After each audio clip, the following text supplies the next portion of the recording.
A very good afternoon to the speaker, all the participants, faculty members, and the coordinators.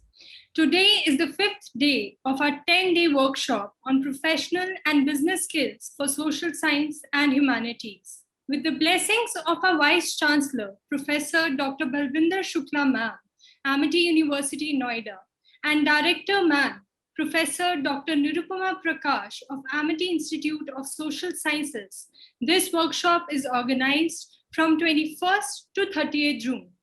Social science and humanities have become source of new and fresh ideas about the theory and practice of entrepreneurship. With the evolution and progression in social sciences and society, business and entrepreneurial skills in the field of social sciences and humanities have become a prerequisite for the youth. This workshop aims to build and create zeal for innovation and enterprise, to seek and pursue new opportunities, explore and advance employability and entrepreneurial ecosystem. The speaker for the first session is Ms. Dharitri Patnaik Ma'am. Our speaker, Dharitri Patnaik Ma'am, is a very dynamic person. She has been the founding chair, Fiki Flo Bhubaneswar, a philanthropist, and is the founder cum executive chairperson of Hamara Bachpan, managing director, Jivada Ventures Private Limited, chairperson and joint managing director of Diversified Energy Solutions Private Limited. She has been associated with international development and the non-profit sector for more than 22 years. Her areas of expertise are human rights, governance, and non-profit management. She has worked extensively on tribal issues in Odisha, urban development, and internationally on poverty eradication, knowledge management, and public policy. She has worked with UNICEF, the government of Odisha's Urban Development Department, UNIFEM, Action Aid International, and CARE USA. She has a master's degree in public administration from Howard University, USA, and a master's degree in social work from Tata Institute of Social Sciences. I request our faculty coordinator and moderator, Dr. Ananath Ganguly Ma'am, to welcome the speaker of the session. Over to you, ma'am. A very good day, ma'am. It is a great occasion for us that you have graced this occasion. You know, I reached out to you and it was like you immediately responded. And I was just thinking whether I would be able to get you to speak at our session, but to hear you live and to know the places that you have been and where we all aspire to be is what is today's session all about. So I would not take much time. I'm really thankful to you because you have come to grace and to just enlighten and also inspire all of us. So we are all youth from 20s, 30s, and we are all aspiring to be where you have been and the grassroots work that you have been doing. So ma'am, the stage is for you. Let's begin.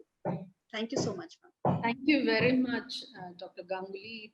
Thank you, everyone. Thanks, Nandini, for a very, very kind introduction. I doubt whether I've achieved all those in life or not. Good afternoon to everyone, the faculty and the students. And my special appreciation for the students and faculty who've been logging in and having these online classes. I must say, you know, I was just telling I've got 3 children, and I was just telling my children today that I'm going to speak to students in a university. So one of my sons, I have 2 sons and a daughter, the middle one tells me, Mama, please be careful. Don't do what, the students might be doing what we always do in our online classes. I said, what do you do? No, we turn off the video, and I see all the videos are off here. We turn off the video and watch YouTube. Who listens to boring lectures? So I don't want to be boring, and I hope all students enjoy. Please do ask questions. I would prefer this to be a very interactive session. to go back to, this very interesting, I was given the theme, business and society. And most of us think of business and society as two different elements, two different components, two different sectors, but they're interlinked. And all of us have a narrative, where I am today after 2 decades in the non-profit sector, being an entrepreneur. While I haven't left, because the non-profit sector, working with people is what my passion and where my heart lies. So I still do run my NGO, but it's been a journey. And well, I was in my 20s and 30s, Anna, years ago, decades ago. So I wish I could go back and reverse my life. All of us always reflect and see, wait, if I was to do things differently, how differently I would do. And for today's youth, the world is at their feet. There's so many options. The technology has developed so much. There's so much of innovations happening in almost every sector. So I would urge upon all the students here to, be not be closed in and box yourself. And this is how I will start my story. So I used to be a very supposedly a good student. So my uh, family members wanted me to be a doctor, but it was in standard 4 when I, in a history book, I read about Mother Teresa. And that's when I always started writing my essays, that I would, when I grow up, I want to be Mother Teresa or like her. And that's what always been, she's been an inspiration for the selfless work she did. And so I came to know that Tata Institute has a master's in social work, because I come from a family of politicians and professionals and businessmen. So for them to study social work is like, do people study social work? People do social work. So for me, I wanted to be a professional social worker. And so I was very, since my 4th standard, I wanted to be like Mother Teresa. And it was around 5th standard when I came to know about Tata Institute of Social Sciences. So I wanted to be there. So it's again how, I'm not saying I'm very focused, but it's always good to be focused and to know what we want to do 5 years or 10 years down the line. So that's, I would again ask all of you students here to have a goal, have your goal post, have your milestones, because that's how you can chart out your career path. And so I've had, see, all of us have a narrative, all of us have a story, all of us carry baggages. My childhood was very traumatic, and that's also what made me decide to work with children and women in difficult circumstances. So most of the things we do in life is always, or most of the times, kind of decided or influenced by how we, or what we have experienced in life. So experiences always mold us. Experience tell us what to do in life. And so I always wanted to work with women and children. My mother got married at 16, widowed at 32, and that had a huge impact on me as a woman. And to see the kind of discrimination women went through, especially here, I was witnessing it firsthand with my mother and myself and my sister. So that was something very clear in my mind, that I would definitely work to be independent and to be financially independent, to be also independent in my decision making, because we also come across women who are independent financially but cannot take decisions. So that's something, because one, I felt that I have to be that, as well as provide a platform, because if you want to bring change, yes, the change has to start from within with our own selves. But until unless we provide a larger platform and work with the society as a whole, we cannot change. So we cannot have changes in the systems or the structures until unless we start working with people. So that's something also, maybe my father, who was a politician, always and a social worker, he was multifaceted, and he always instilled in us this value that you have to look within and you have to look outside, not always within yourself. So you have to be selfless. So that's one thing I also, we find now, it's always we're talking about, oh, I want to be this, I want to be that. But how can we influence many to be what they want to be in their lives? This should also be an aim in our life. And like Sri Aurobindo has said, an aimless life is a miserable life. So all of us need to have an aim. So my aim was to be a social worker. I worked hard. So at the age of around 16, I started a non-profit, and I worked with children who used to pick West, so the West speakers, and we used to call them rack pickers at that time. And so I'm talking about, this is 1989, and most of you were not born then. I'm sure, Anna, were you born then? So No, I was just born a little bit before that. okay. So in 1989, I did my 10th, and I started working with the rack pickers. So I used to attend classes in the morning, then come back and teach them dance, have literacy classes for them. And if they were abused, go and fight with the shopkeepers and others, go and talk to the police, asking them to provide protection to these young children, talking to the parents as to why you're not sending them to school and why they have to be on the streets. And so that kind of made me also aware of what was happening in the society, how there were at that time no regulations and no government policies or laws that protected children. And so then I went on to do my master's, and I specialized in criminology and correctional administration. So it was a very, very different scenario, working with under trials, working with under trials who've just been out on bail, trying to reform them, rehabilitate them, working in the slums, working with police, working with so multiple stakeholders. And coming from a small town like Bhubaneswar and living in Mumbai was the culture shock I had. So all of us, I don't know, most of you would be here from small towns or medium-sized cities, and then you come to Delhi to study, and then it's a huge culture shock, because apart from learning new things, we have to also learn a lot. We need to have a lot of life skills to survive in big cities. So, and we are not prepared, our parents don't prepare us with these life skills. um, and we just learn it on our own to survive in the big bad world of large cities. So it was again a huge learning for me, and an exposure. So it's always good to go step out of your comfort zone, step out of your own town, cities, to live and study in different cities. I went back and came back to Orissa, worked with UNICEF, government of Orissa, worked on tribal issues, worked with ActionAid, worked on child rights issues. So it was, uh, and then I went, then there was one major turning point in my life. That was the 1999 super cyclone. When Orissa was badly hit, thousands of children were orphaned, women were widowed, more than 10,000 people died. Huge devastation, large scale devastation. We did not have the technology we have now. There were no early warning systems in place. And I worked with children and women as part of my role in ActionAid India.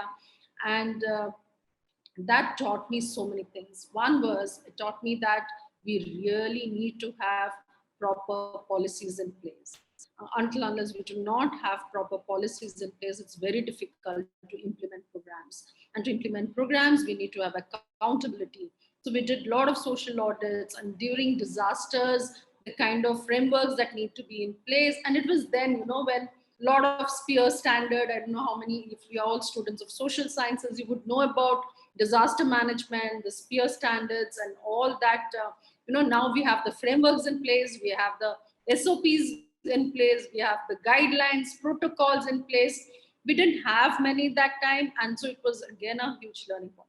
From us, and I lived in a tent for 6 months with colleagues, with my team. There were no vehicles. We used to walk from one village to the other. And every experience, every every day was a learning for us. See, we never came from a disaster management background. There were no courses offered then about disaster management like now we have. So every day was a learning. We were learning how to work with people with disability, how to work with women, how to work with children, what to do about psychosocial counseling. That was the first time I even heard the term.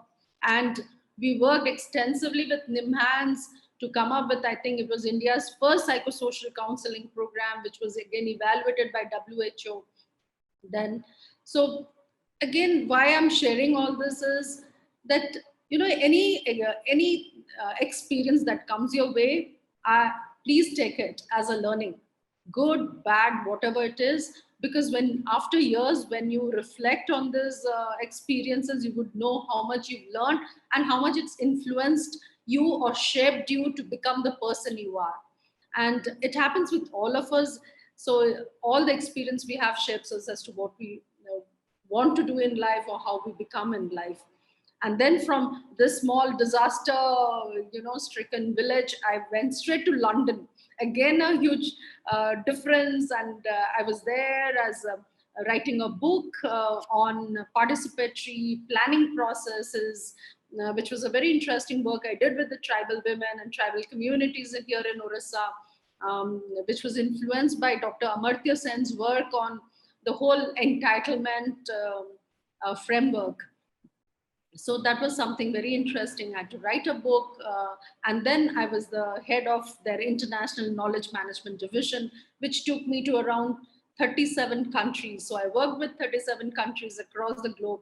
Just imagine I was like here, a 27-year-old, straight from a small state like Orissa, working internationally. I would wake up in one country and dial the reception to understand, okay, where was I? What kind of accent they're speaking? Is it East Africa or West Africa? So again, it's been like, and I used to pinch myself, I'm getting paid for doing all this, the kind of different countries, people, culture, issues. So, and it was like, I was like a sponge, absorbing everything that was coming my way. From there, I decided, I was like, okay, I've done it. Now what I was feeling, and someone told me that when you are at the peak of your career, that's when you leave that job. I don't know whether it's good or bad. See, don't take this as an advice, okay? Don't leave your careers when you're at the peak. But I did that. I've done that many times in my career. And that's when I decided that I need to go and study. And I've always wanted to study in Harvard University. I think I was doing my undergrads. I did in sociology and psychology in a college here in Bhubaneswar. And I was always in my psychology classes. It was already all the books, all the authors were all Harvard professors. So I was like, what is this university? So I was told it's world's #1 university. And I'm like, okay, I want to go there someday. So that's when I started applying for universities in the US. And I got through almost all the Ivy Leagues, and I decided, because Harvard was again one of my dream universities, and that's where I went to do my master's in public administration. And because I wanted to be in the sphere of public policy, influence public policy, and bring about change. And wanted a larger platform to work, and I thought this would give me a very good exposure to learn and hone my leadership skills, analytical skills, and go to the next level. And it was, again, a very good experience. There were like 100 people, students from 120 countries or more, and you were always interacting, having discussions. So most of the time, of course, while we learned in the classrooms, most of the learning happened outside the classroom. Um, and I'm sure you all are enjoying that. I miss my student life. And in fact, I was thinking today, oh, I need to go back maybe for a short-term fellowship, because I think that's when you're a student, you enjoy a lot in terms of learning, and life is all about learning. I stress a lot on learning, because once if like there has to be change, and we know change is constant, but through learning you are more exposed to changes. So after Harvard, then I worked with Care USA, and Nandita's all read out my um, kind of bio, and then worked with, and there I was the head of programs, director of international programs, working in nearly 77 countries. And then I went to what's now UN Women, working on developing a scorecard for all the countries under the UN system to evaluate for the governments they work with, to evaluate the gender indicators, how they were performing. So developed a gender scorecard with another consultant there. And then I worked with Water Health, again an international organization. That was my first exposure to corporate. So it was a social enterprise, and I saw and realized the rigor that happens in the corporate world. We always thought, oh, it's all money. And people used to tell me, oh, Dharitri, if you worked in the corporate sector, you would earn 10 times more than what you are earning in the non-profit. With due respect to the non-profit sector, I feel the corporate sector, the work is much tougher, competitive, and there's more rigor in the work that the corporate sector does. And that was my first exposure, the kind of struggle to set up, to get business, to set up those community water systems across the globe. And I was always itching to come back to India. That was my main goal. And I got married in between, very late in terms of Indian standards. And there were two clauses, that one with my husband, that I want to go back to India and I want to adopt kids. So those were the two things that I've always wanted to do, and that's how we came back. When we came back, we didn't I didn't want to work. I wanted to start my own organization, but circumstances were such that I took an intra-company transfer, and then I got this excellent offer to be the country representative of a Dutch foundation that worked with early childhood development. And that, while I took up that position, we started a company which was an infrastructure company. I always like building things, and I've been a serial entrepreneur, both social and now for profit. So we started our infrastructure company, which mostly was handled by my husband and a team of engineers. And I don't come from a technical background, technical in the sense of engineering background, and it really interested me. So another thing, I think a lesson learned in life is to always challenge yourself. Until unless you don't challenge yourself, you'll never learn, you'll never grow. And I challenged myself to be in the infrastructure. Then after I left my job, I wanted, since I traveled all over the world, what really always has to be, and lived most of my life in hotels and resorts and all that. So I've always wanted to get into hospitality. And there were times, every time has been not a very perfect time for me. All of us go through it. Like we realized during this lockdown, a lot of us had mental stress, we went into depression. So I've had my share of being, unhappy in life, unhappy with situations, unhappy with my work, unhappy with my personal life. All of us go through that. And I worked on myself. So I followed a spiritual path. So we cannot delink, a professional. We can't say we are professional, and we can't delink our personal life from it, because they always complement each other. They always are influencing each other. And so I followed a very professional path, and a spiritual path. Took refuge in Buddhism. So while I was dabbling with all that, I realized, why don't I get into hospitality and wellness hospitality? That's how I started my startup in wellness hospitality, and we are coming up with Odisha's first wellness resort, Jivada, which means life giver. And so Jivada is also getting into beauty products, essential oils, so different components, verticals. There are a lot of plans. So again, another lesson learned in life is it's never too late to start or change your career path. See, I was in the nonprofit for so many years, for 2 decades and more, and I wanted to be an entrepreneur. And everyone was like, are you sure you want to give up such a comfortable job? It's life full of struggle. I said, life's always struggle. Life is always, we have to struggle to get what we want to. So, and I read about people who became entrepreneurs at the age of 65. So I said, I'm still young at 44. I'm at that point. I'm no longer 44. So I took that plunge. there were doubts, and I went through, actually, well, it was not a clinical depression, but like we say, no, I was in a state of depression, where am I, what, I had an identity crisis, because you create an identity as someone and then you move on, and then you are asking yourself, have I done the right thing, have I taken the right step, and how do I work. But also because through my NGO, Hamara Bachpan Trust, which started working with children, and then we started realize working with children is not going to really solve issues of poverty or marginalization and discrimination. We need to work with women as well, with communities as well.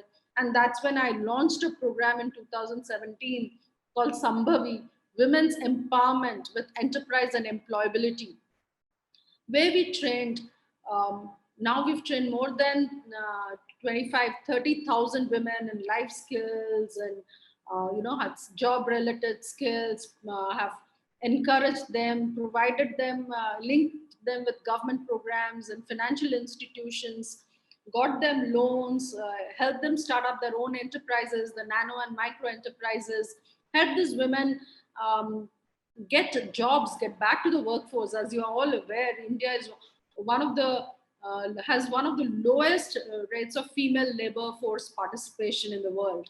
We have got only 23% of our women in the workforce, which is quite bad, and we are 50% of the population. So, and that's something I've been very passionately working on, to have more women back in the workforce. So I was like, okay, if I'm working with other women to become entrepreneur, why can't I work on myself to become a full-fledged entrepreneur? And that's where I am today.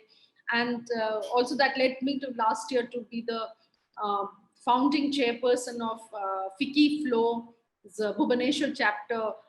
Flo is the leading women's chamber of commerce in South Asia with 8,000 or more members.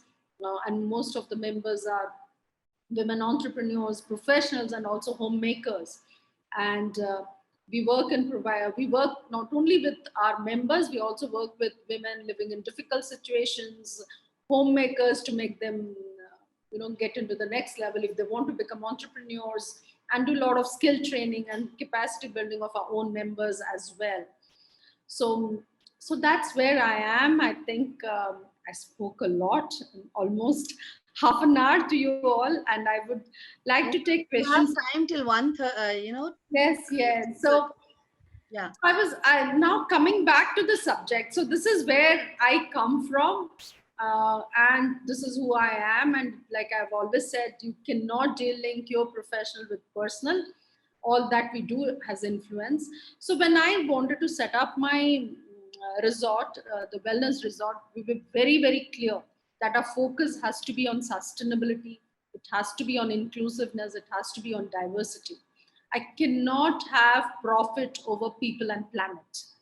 So the whole motto of my work has been people and planet over profit. So while I am an entrepreneur, I'm very, very conscious what I need to be, what I need to give back to the society, what I need to do as a citizen and as someone who has been entrusted to take care of this beautiful planet. And so we know that the world is changing, and COVID has made business really look at things differently.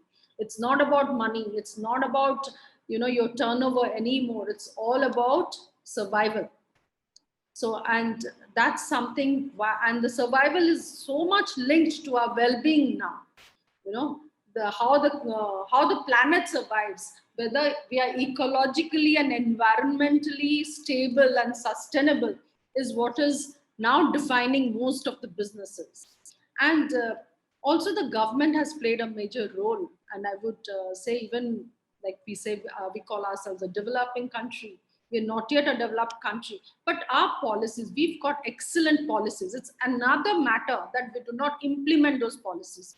So those of you wanting to become entrepreneurs, I would always ask you to focus on this. Please adhere to as many norms and policies and regulations we have. Initially they might seem very stifling and claustrophobic, that okay, they're not letting you grow, but actually they're meant for the better public good. Like we have very good labor laws, and I work with my infrastructure company. We have thousands of workers working. See, it's very easy to cut short and make money, not pay the workers ESI, not pay them the right amount of wages, pay men more wages than the women. But as a conscious or a conscientious business person, we have to ensure that we provide equal pay, adhere to the labor laws, and also and practice ethical business. Also in being careful about the diversity we have, and all the human rights and safety protection. So we do a lot of CSR. We sponsor children from slums and villages to do their higher education. So we've got now children who are the first time who went to universities, did their engineering, did their BBAs and MBAs. So it's a matter of pride that um, you don't have, maybe I don't have a lot of profit making investments, but I have a lot of social investments. So I always say that, okay, my money is being used in a much better way than it would have been if left in FDs in banks or mutual funds or stocks. So my stocks are children coming from difficult circumstances or situations, who aspire to do things in life. So that's something we are very careful and conscious about. And another correlation now about business and society is how social media has influenced it. You can't do anything wrong and get away. You still can, but still you can't, because everything is out on social media the moment you are not doing something right. So we have now someone kind of having their eyes, the big brother type of thing, through social media. So that also is a check and balance for a lot of business houses who have practiced, who've got unethical practices and have prospered. So this is all that I wanted to share, and I want to take questions. Please ask questions. I hope the students can interact and ask questions, Yes. or faculty. Post the questions. Let me begin with one or two questions that I have in my mind. Sure, sure. One of the questions that you have mentioned is about the labor. In India, we still have a lot of unorganized labor, and mostly women and children, and you work with women and children.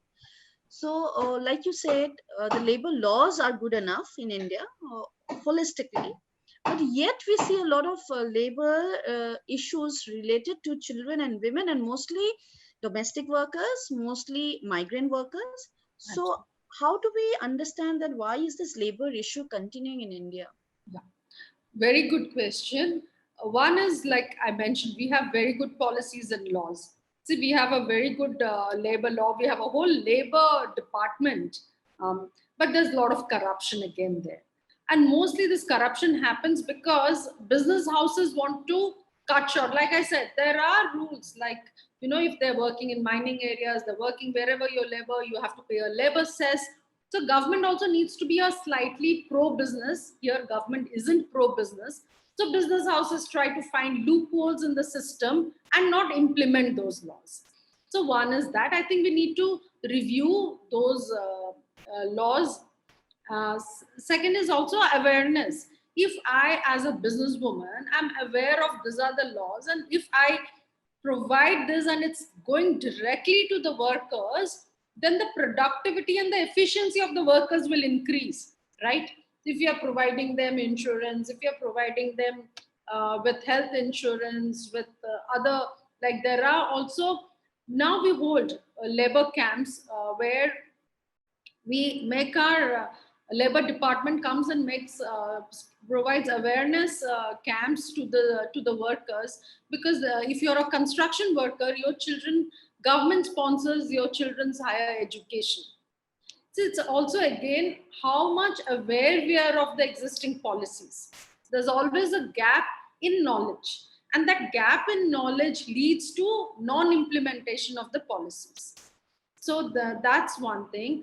And when you're talking about the Domestic Workers Act, there's a Domestic Workers Act, right? So that you have to pay them minimum wages, you have to treat them as workers, you have to give them, they have to work for a certain amount of time, you have to pay then the minimum wages, and the minimum wages is actually works out to 7,700 rupees. Then you have to give them weekly of. How many of us pay our domestic helps in that way? We know of people in higher positions with a lot of wealth who do not pay minimum wages to their domestic workers. See, and so this is again, one is non-awareness of it. Second is it's our attitude and behavior, the behavior and attitude of the elites or middle class to not adhere to those laws or pay them. Third is also we do not know. We are not taken into account. We are not taken to task for not adhering to those laws. Even if you know, Anna, that your neighbor is not paying the domestic worker the minimum wage, would you complain to the police? We don't. But there is an act, many of us don't. Similarly, with migrant workers, the issue came up last year. We know, we cannot stop migration. All of us have migrated from our villages to cities to different countries. Migration is a reality. And we cannot say, okay, poor people cannot migrate.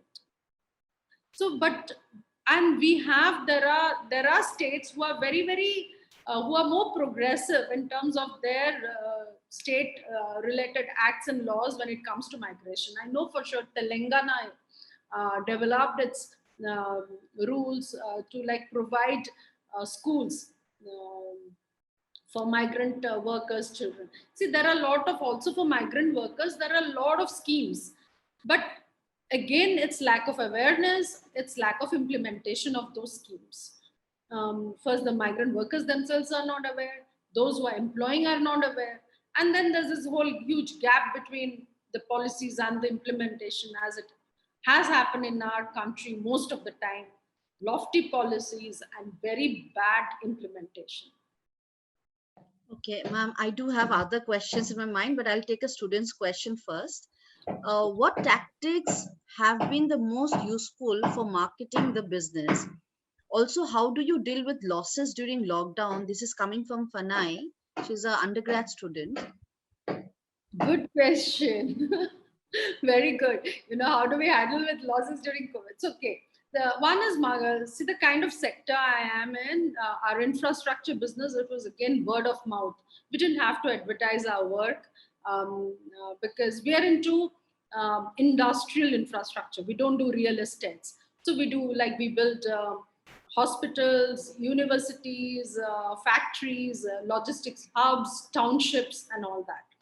So it's your kind of work. So you build a profile over the years, and that speaks for yourself. So it's a very technical field. So we didn't have to advertise. We didn't have to put advertisements in newspapers. We didn't have to brand ourselves. Of course, we branded as a very ethical, sustainable, technically sound organization. So that was our selling point. USP. And while it comes to my startup, the hospitality, see, I'm starting my construction, but I'm creating the buzz. I'm already in social media. I'm already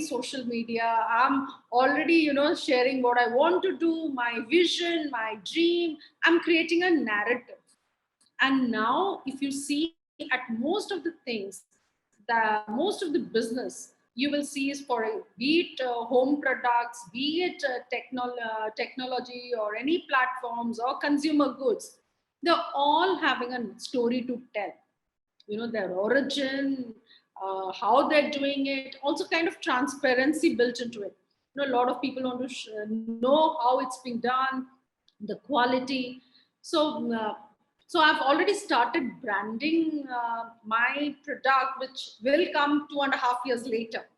So having presence in social media, kind of sharing my narrative as to why, writing blogs as to why I wanted always to do this, how I'm doing it, the sustainability angle, the eco-friendly angle. So these are the tactics I've been using. And of course, word of mouth, building a strong clientele before your before your product is launched. So I think that's something I think is kind of a new age marketing tactics uh, for to kind of it's all about optics nowadays. If you are seen, if you have to be visible to sell, and so you have to be visible. You have to, and social media is huge. I think it's taken our lives away from our own selves.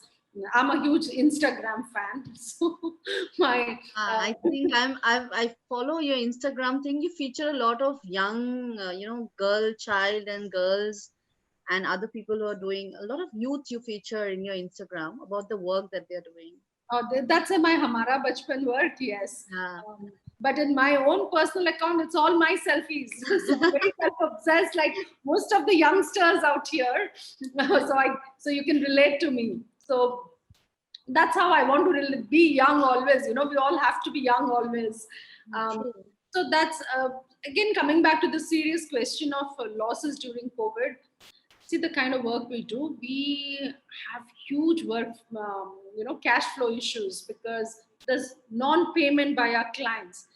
When we are saying we as a MSME, we are going through financial crisis and we need to be paid, our clients are saying they're also going through financial crisis and hence can't pay us. So it's been a vicious cycle. This whole 1.5 years been really bad for business, while we've been expected to deliver our projects on time.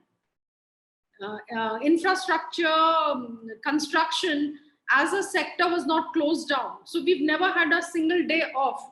I'm still in office. We come every day to office. Our projects are all live. They're all, our team is working on all the project sites. We have to deliver the projects on time, but we're not getting paid.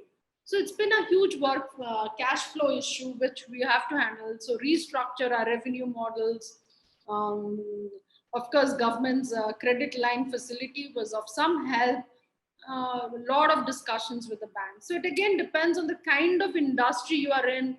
But at the same time, you asked us about laws. I was reading about all these beauty products and how e-commerce sites and how their revenues have grown. For example, Nika, its revenues grown over during lockdown because people were doing more online shopping. Similarly, with a lot of new beauty products, like say Just Herbs, I came across another brand called McCaffeine. Their revenues have doubled, and they have they started with very less, and now they have a projection for 500 crores growth in the next 4 years, and it's all e-commerce. So e-commerce has grown while industries like ours has taken a setback. We've not got any new projects. So we didn't want to take up in new projects because of all those issues. So I'll just take another question, but which you rightly said, while some industries have got a setback, some e-commerce platforms have really, had a big shoot up. Yeah. And as you said, Big Basket or Nika or people coming from Amazon India, they have really had high revenues. And so, crises can also be success stories for others. I'll take the next question first. Sorry, I just want to kind of add something to what you mentioned. Crisis can be success stories. See, we also, since I work with women, I work with mostly women entrepreneurs. What we found was a lot of homemakers became entrepreneurs. They either got into say home cooked foods, or got into online education, started teaching a lot of things online. So there were a lot of, so it was also a crisis that turned into opportunities for many. Many changed their way of working from, like people in the garment business, those who were supplying to, say, boutiques or shops, retailers, were now becoming major online retailers and learning technology. So a lot of people learn technology. But a lot of our weavers and artisans suffer because they're not aware of. So again, what came into light is the digital divide. So people who were ready to adapt to technology could use this crisis as an opportunity to change their business or how they worked, while people who were unable to adapt new technology to this new way of working, the new normal, has they were, they had to suffer a setback. Yeah, just in relation to the same question, I would just like to ask, philanthropy, you're a philanthropist, so why is philanthropy so weak or it is not so popular in India? I mean, that's a question, that's a research, that's one of this theme line for many journalists to write. CSR laws have come, yet philanthropy, something which is like you're forced to do, but you basically, India doesn't have a very good image about being a philanthropist country. Yeah, but I would beg to differ. It's there in our culture. So we give donations. We always are giving away, but it's mostly to religious things, right? Our philanthropy has been, we've built huge temples. Huge temples have been built through philanthropy. All the colleges, universities, have in where initially they were not profit making. Education was not privatized as a profit making venture, as a commercial venture. Education, healthcare, like building hospitals, schools, colleges, were all done by philanthropists. And I just came to know it's not Bill Gates or Warren Buffett who are the world's largest philanthropists. It's the Tata. Jamshedji Tata was the is has till date is the largest philanthropist. So maybe we've not advertised ourselves as philanthropists. My dad, he did build the second largest women's college in Bhubaneswar, a school for tribal children, did so many things, but he never called himself a philanthropist. So it's also how we've also labeled ourselves, and whether we've taken this informal way of doing things into the formal. Second, it's very different from CSR. Our CSR, it's very sad that we have been forced to do things in CSR, saying, okay, you have to give 2% of your net profits as CSR if you are a 500 crore above company. And most of the time, the ways CSR money has been used is again to route it back to the company. Again, it's our attitude. Somewhere, I think we became morally bankrupt as a country to do things like that, and we restricted ourselves into peripheral development. If you see where the CSR funds are being invested, mostly where the factories are, so they're nearby, they'll have some schools, college, some health camps, and that's all. Although now philanthropy is developing as a more structured and strategic area, where people are strategizing their CSR work, as well as I always say my shares will go to my trust rather than my children. So people have started thinking in those terms. See, this was not there earlier. You're right. People used to donate, but not be more philanthropists. So that's happening now. We've got Wipro's chairperson, Azimji Premji, giving away his wealth to his foundations, his shares from his shares, giving it to his foundation, the Azim Premji Philanthropic Initiative, or his foundation. So we've got the people doing it, and maybe people doing it in smaller ways, that's not advertised or that doesn't come to public also. Right, ma'am. So I'll take the next question first, because we have two questions in queue. So one is, uh, like the US has minimum labor wage, which is hourly based. Do you think that it should be implemented in India also? And how successful will this be according to you? We already have in India. We have a daily wage. We have a daily wage for skilled workers, for unskilled workers. So we have a wage. Thing is, and it's always reviewed. In fact, almost, and it's reviewed as per the market price, inflation, everything. So we do, India very much have, and we do pay our workers. We get a note from when we are doing government projects, we get a notification saying the labor laws have been reviewed, or the wages have been reviewed. You have to follow the Wages Act. So we do have a National Wages Act and states also have. So there is a daily wage for skilled and unskilled work. Thing is, how many, again, like it's again the gap between policy and the acts and whether we implement it or not. But most of us are bound by it. Businesses are bound by it. If someone complains, one could be, taken to task for it. Right. So, as you rightly pointed out, when you have a business, so you're bound to follow some regulations or laws or some protocols. I'll go to the next question and then I'll put in my question again. So, how has the visibility of women changed over the years in business spectrum, and what more can be done to increase their visibility? Like you were highlighting on visibility, which we know in all areas, you need to be seen, you need to be there, you need to be visible. Even when you join a corporate sector, you join an industry like ours, we need to always be there. And in social media, the time that we're living. So the question is about the same thing, but do you think women, and you being a women entrepreneur, how do you think this question can be addressed?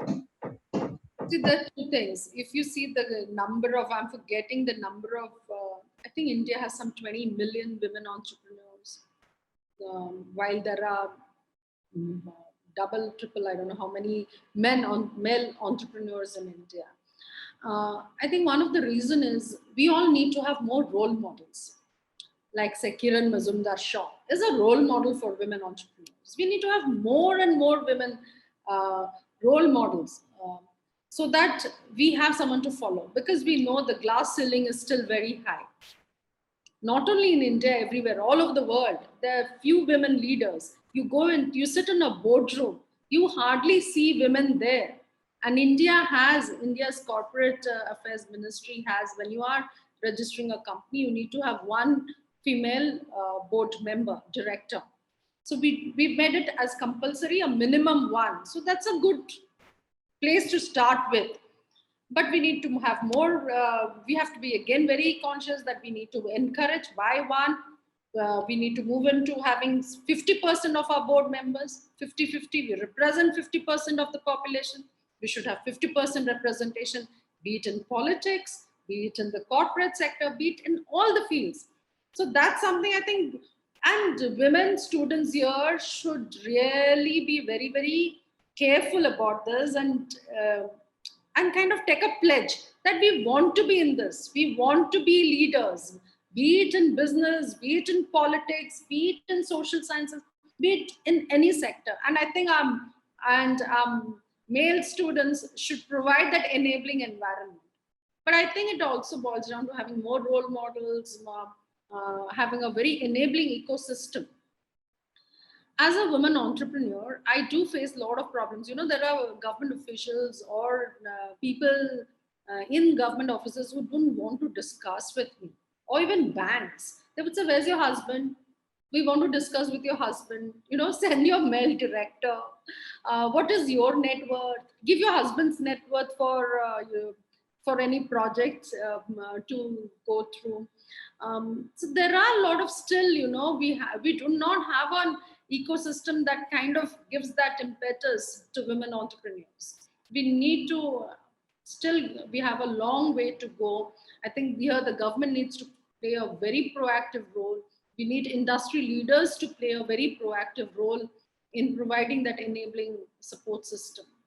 Even access to finance is one of the, again, a major area why women do not have why we don't see many women become entrepreneurs, because Right. most of the property is also not in women's names yet.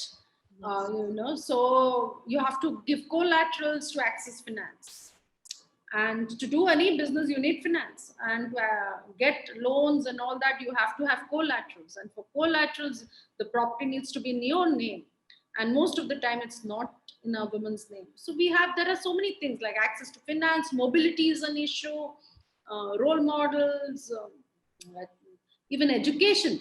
See, all these years, see how we know what has happened if we grow up in a marginalized society.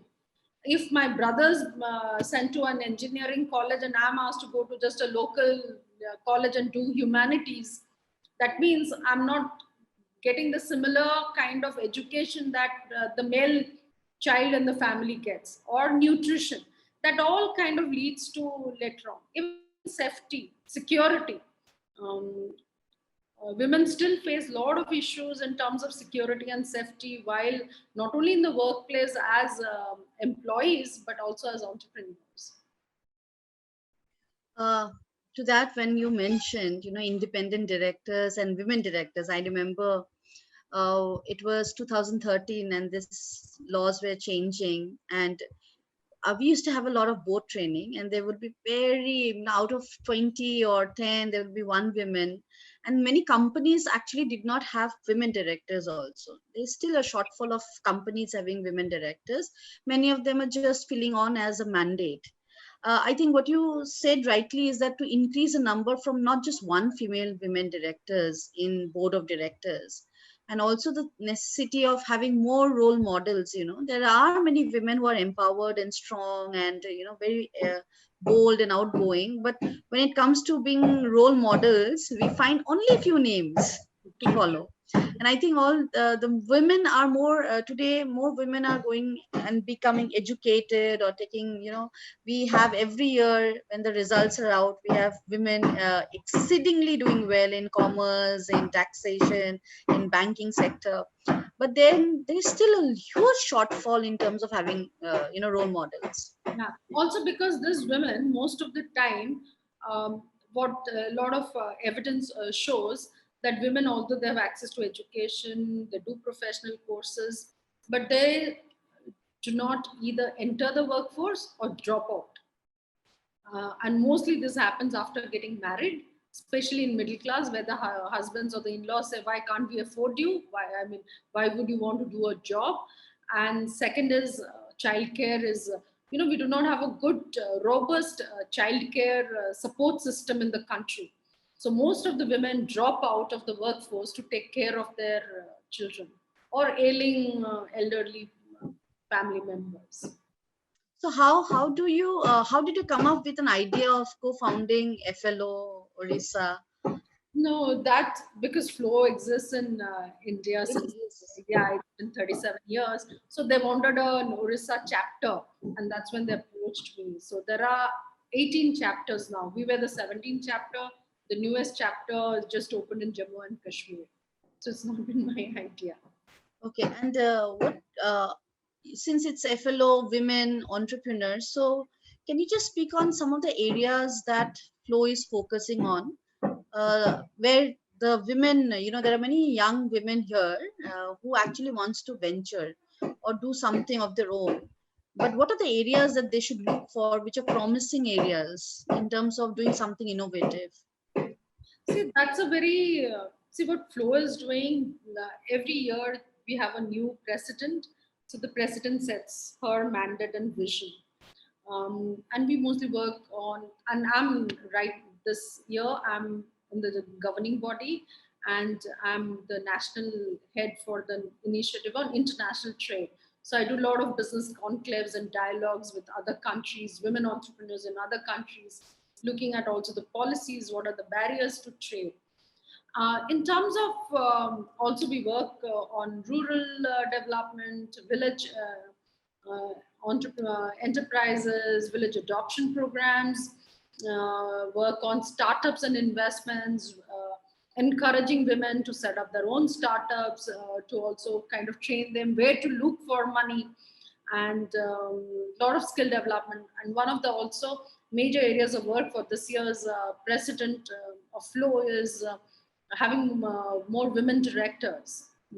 So she's starting a whole training program on women directors. But for students, I think you should follow your heart, your passion. It's very important, because what people say or what's the latest trend and fad will never inspire you to do what you want to do in life. If you are interested to do something, no matter how small it is, you just get into it. So I remember when I started my startup, people used to be like, "Why you do not have any experience in hospitality? And hospitality is going down. You won't get the revenues. You should get into a tech." But technology is not my passion. My passion is hospitality and wellness. So I wanted to get into it. So read more. I think, find out what would, like, excite you It's not that, oh, I've taken this up, I have to work on it, then you won't be successful. It's only people who have a lot of passion in whatever they do are the ones who are successful. Of course, luck. So I would have another two questions. One is about, you know, the small town people who have a lot of aspirations. And of course, in this age of social media, a lot of small town people, are also getting connected. So when you were mentioning about how small town people become to a different kind of metro, and a lot of change, we think cultural change, we have a lot of life skills, a lot of competition skills, business skills. So how do you advise the small town people in today's time? What are the skill sets they are going to look for? Because many of them who are here with our university across Noida, Delhi, Mumbai, you can see they've come from small places and they're looking forward. And after the pandemic, they're looking forward. Now many of them are going back home. Many of them are worried about also joining in metropolitan cities. So everything is online. That is also quite disturbing. So how do you go about with how small town people and the new aspirations post pandemic or ongoing pandemic thing? One thing that has now bridged the locations, geographical locations, is technology, the internet. You are exposed to so many things, and you are at par with what a big, someone growing up in a large town is exposed to. So that knowledge gap doesn't exist. But yes, I know the way you are more comfortable with the community, your surroundings. It's more sheltered. You have a better support system in smaller towns. Every other person you meet on the road is your uncle, aunt, or friend, or you've been to school with them, or your parents have known them. So it's a different society, it's a different thing. But my advice would be to just keep on working hard. There's no shortcut to success. You have to work hard. Doesn't matter where you come from. Finally, it is what you do with your own life is what matters. So you could have come from a village, from New York City, or from some small place in Orissa. Doesn't matter. What matters is how hard you have worked, how honestly you've put in efforts to achieve your dreams. So, and never stop dreaming. Keep on dreaming. Set your milestones. Work hard to achieve them. I think that's my mantra for life. I think, ma'am, even I have followed the same thing, the dream of coming from a small town to the capital and studying in the capital, because, trying to know how Delhi education offers and the education system here, though it was not bad in our towns, but we just want to get exposed. I think that the exposure is something that is getting restricted now with pandemic. While we have all come to get exposed, and I think many of the youth have come to metros because they want to just be, have the access or have a good, different kind of exposure which they did not have. I'll take one quick question that is coming here. Yes, ma'am, go Sorry. ahead. No, I was saying again, from apart from exposure, it's the independence and liberty. See, when you are with your parents or in your hometown, you do not have the kind of independence and liberty you have, freedom you have when you are on your own. So, a lot of things we have to take is we start owning up our own lives. We don't have a parent telling us what to do with our lives. In many ways, it's us we grow up. We instantly grow up and we have start taking decisions about our lives, and that kind of leads to so much of maturity and learning in life. And I would always, and also there's two ways. So students or the youth who've learned by doing mistakes or been very careful about their lives have done well. Some go wayward. So always be on, be careful of what kind of company you keep. A lot of people we know would just while away that time. They would come from very small towns or where parents have worked hard to send them to cities, And they would see people from very rich backgrounds and blowing up money, and they want to fit into that thing. So I would again an advice for small town um, people is not to try to fit in. Let people fit into our lives. Let's not fit into their lives, because it's of no use. And each of us are very unique. So you have to always remember, each of us are very, very unique. No one is like us. See, our experiences in some ways might be similar, but I am me and you are you. So let's be that. And I think that fitting in always has led to substance abuse, giving up careers, getting into the wrong path. So be very careful. And that's why it's very important to be focused on your milestone, focused on your goal, have an aim in life, and never be satisfied with what you've achieved. Always keep aiming higher. It's not being greedy, but it's just setting your bars higher and higher. Right, ma'am. So I'll take a question. How does a social work course enhance us in working for a cause? Will it be more efficient for social workers to go for a domain specific course like public policy?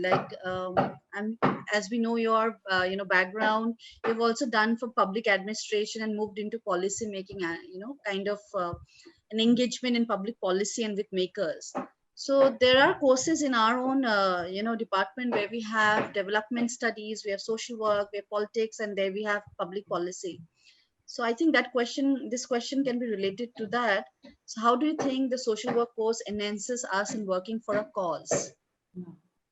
So yes, I think so. Social work over the years have changed. They have developed and evolved. I remember when I first came to know of TIS. That was like one of my aunt's mom studied in the 70s in TIS, and it was a certificate in social welfare.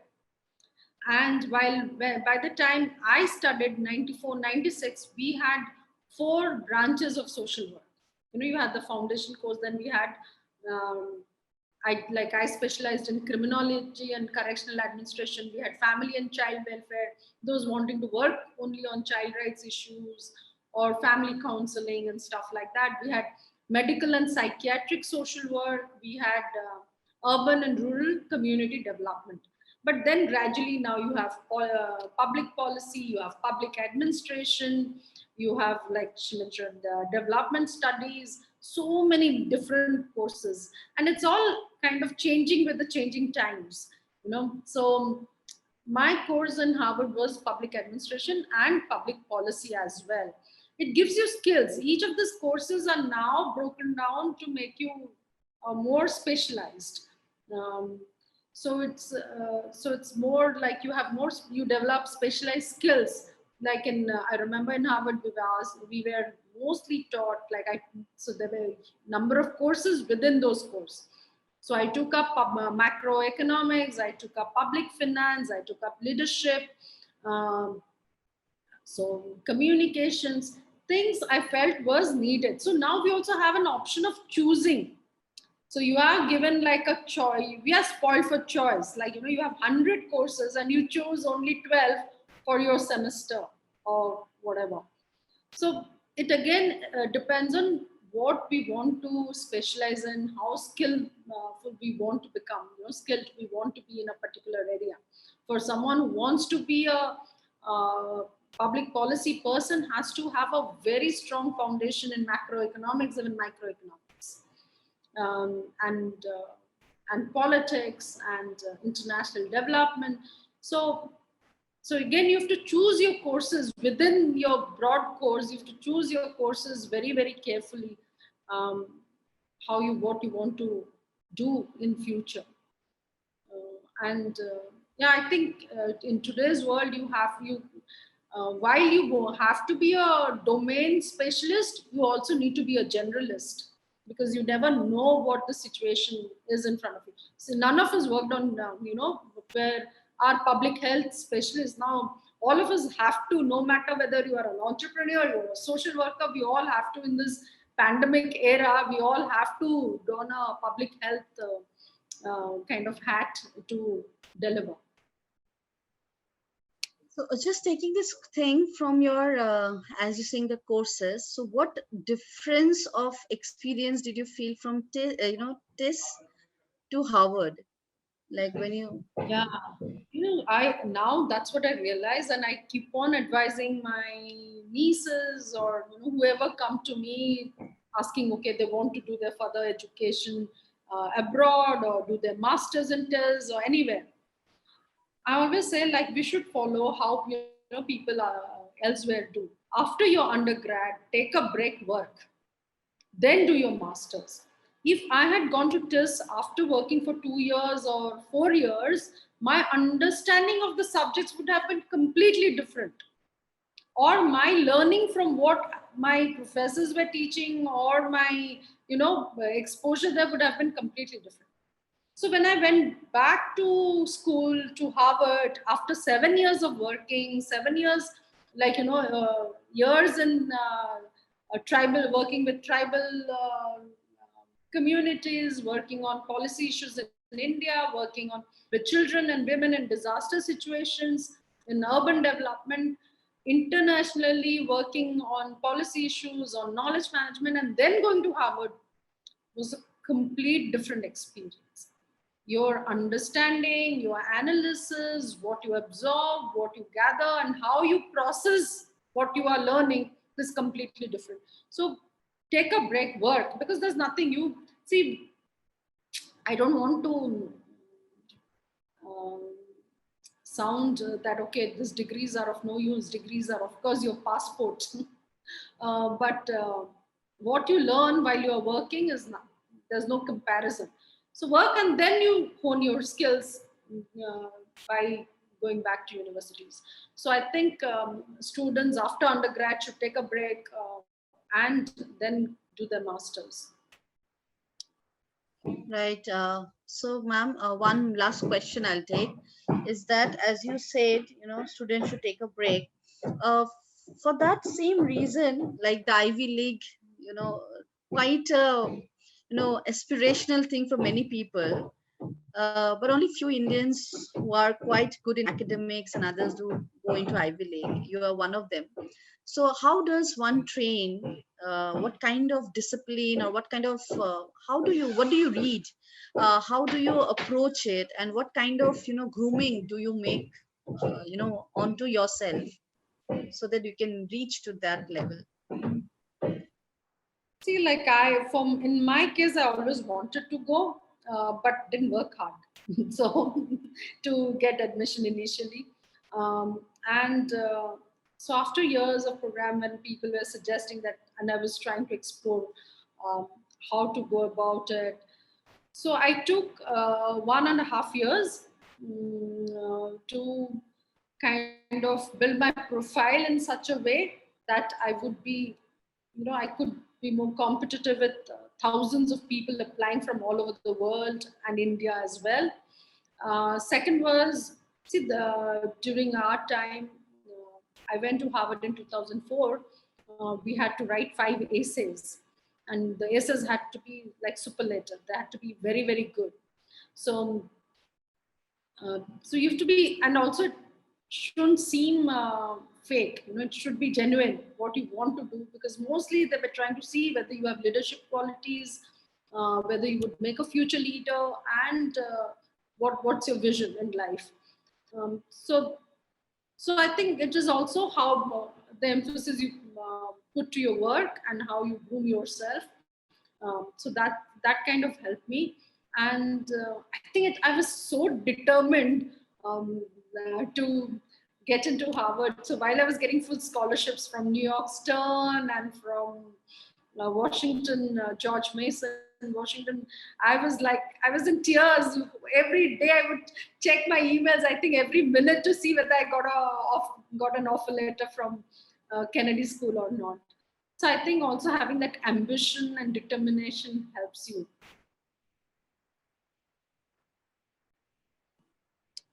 Right, ma'am. I think that is what makes us, go to the next step in our dreams.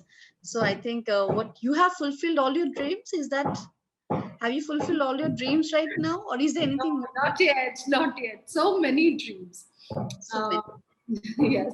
See, so the moment you stop dreaming, you no longer survive, right? Yes, I think one of the participant here is basically trying to look for your email ID. I think ma'am's email ID is also in Google in some of the places, so you can find in some of the places. While I was just having a look in NLU, Orissa, I think you're And there, yes, so company. I think after ma'am's permission, I would definitely share if ma'am allows, because maybe many of them would like to work with you or know from you and be mentored by you. Not So an issue. it was a great session. You answered us so many questions, from being very aspirational students to going into all sectors, corporate, social work, then policy making. And I'm sure you are making an impact in all of them. Like, you're also there in policy making, you are doing that, you're making an impact in philanthropy, uh, good kind of social impact that we talk about. So both business and social impact is what you're doing. So I would request Nandini to offer the vote of thanks to ma'am. And comments are coming that it has been a very insightful session, very graceful words. And there are a few more comments which I'll share with you later after the sessions. It was so nice of you to join us. Nandini, can you just My pleasure, and thanks a lot. And thank you, students, for sparing your time. I think and being online, I would have loved to see all your faces. yes, because of technical reasons we I know the love bandwidth and all that, but yes, maybe hopefully soon I would get to interact with you face to face, because there's Yes, nothing like interacting face to face than looking at a computer screen. But it was great. Your questions were great, and I'm so glad you're all thinking about how you want to shape your own lives, because I think you can only transform yourself. On behalf of everyone present here, I extend you warm thank you for all the insights that you've given us. It has added to our knowledge, and definitely you have told us to chalk out our own paths, yet keep yourself rooted towards being sincere in all the endeavors. So I really thank you. Thank you so much, ma'am. Thank you. My pleasure. Thanks. Thank you.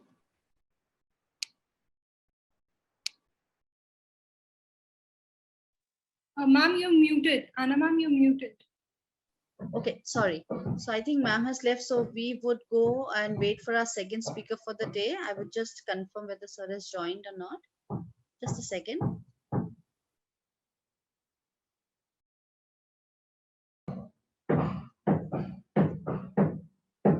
Nandini, please announce the second speaker is joining in a minute.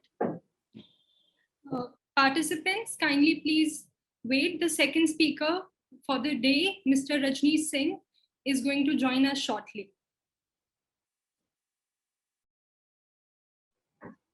We'd also request all participants to keep posting your comments for the first session, so that we can share your words and your appreciation with ma'am. If you have any comments or any questions, our second speaker is joining just in 1 or 2 minutes. Just give us time. We'll be joined in just another 2-3 minutes with our second speaker. So just we request all participants to be patient. Very good afternoon, sir. We can see you. Good afternoon. Yeah, Yes. how are you?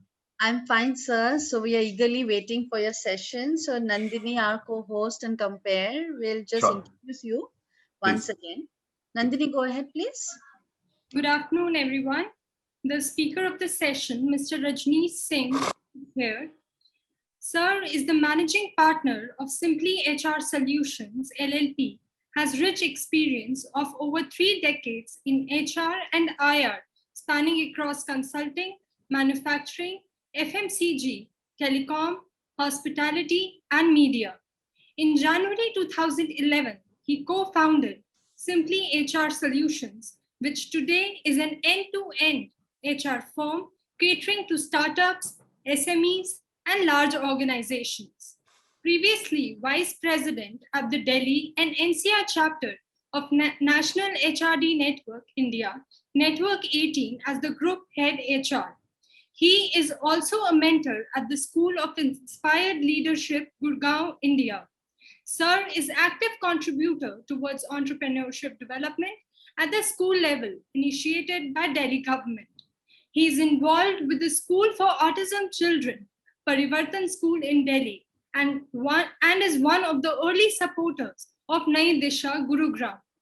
Under his leadership, Simply HR has been listed among the 20 most promising HR outsourcing companies in India by Silicon India magazine in June 2015 and listed as the 25 most promising human capital management consultants in 2016 by Consultants Review magazine.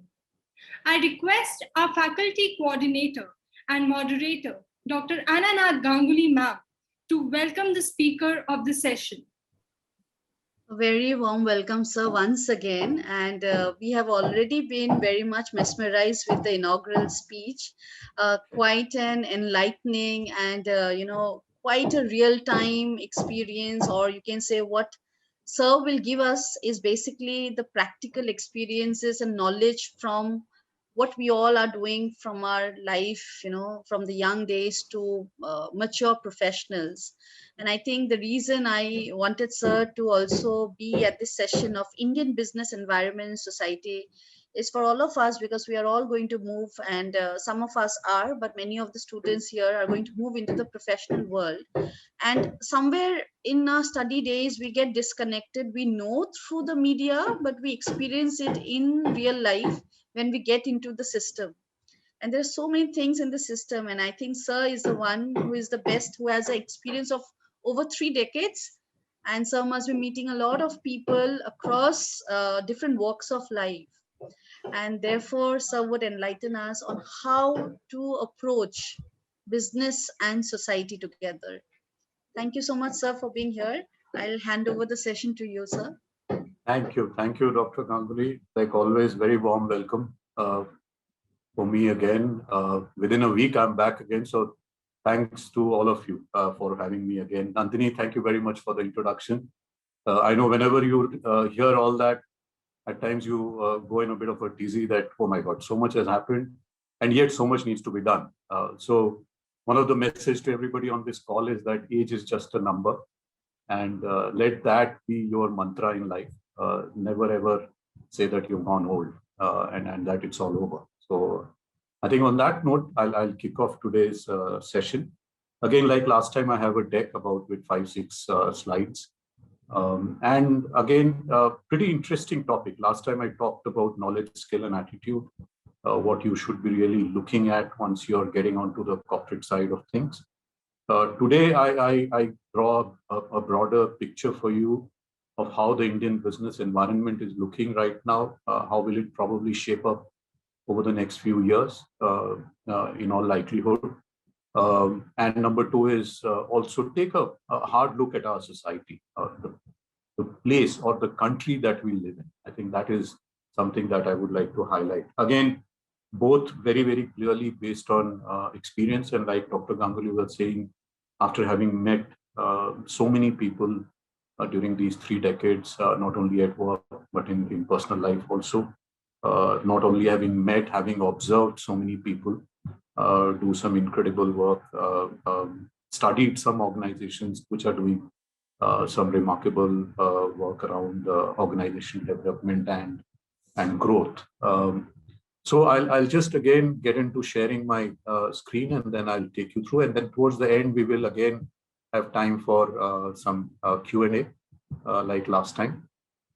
So Nandini, if you can just confirm if you can see the screen. Yes, sir. Yeah.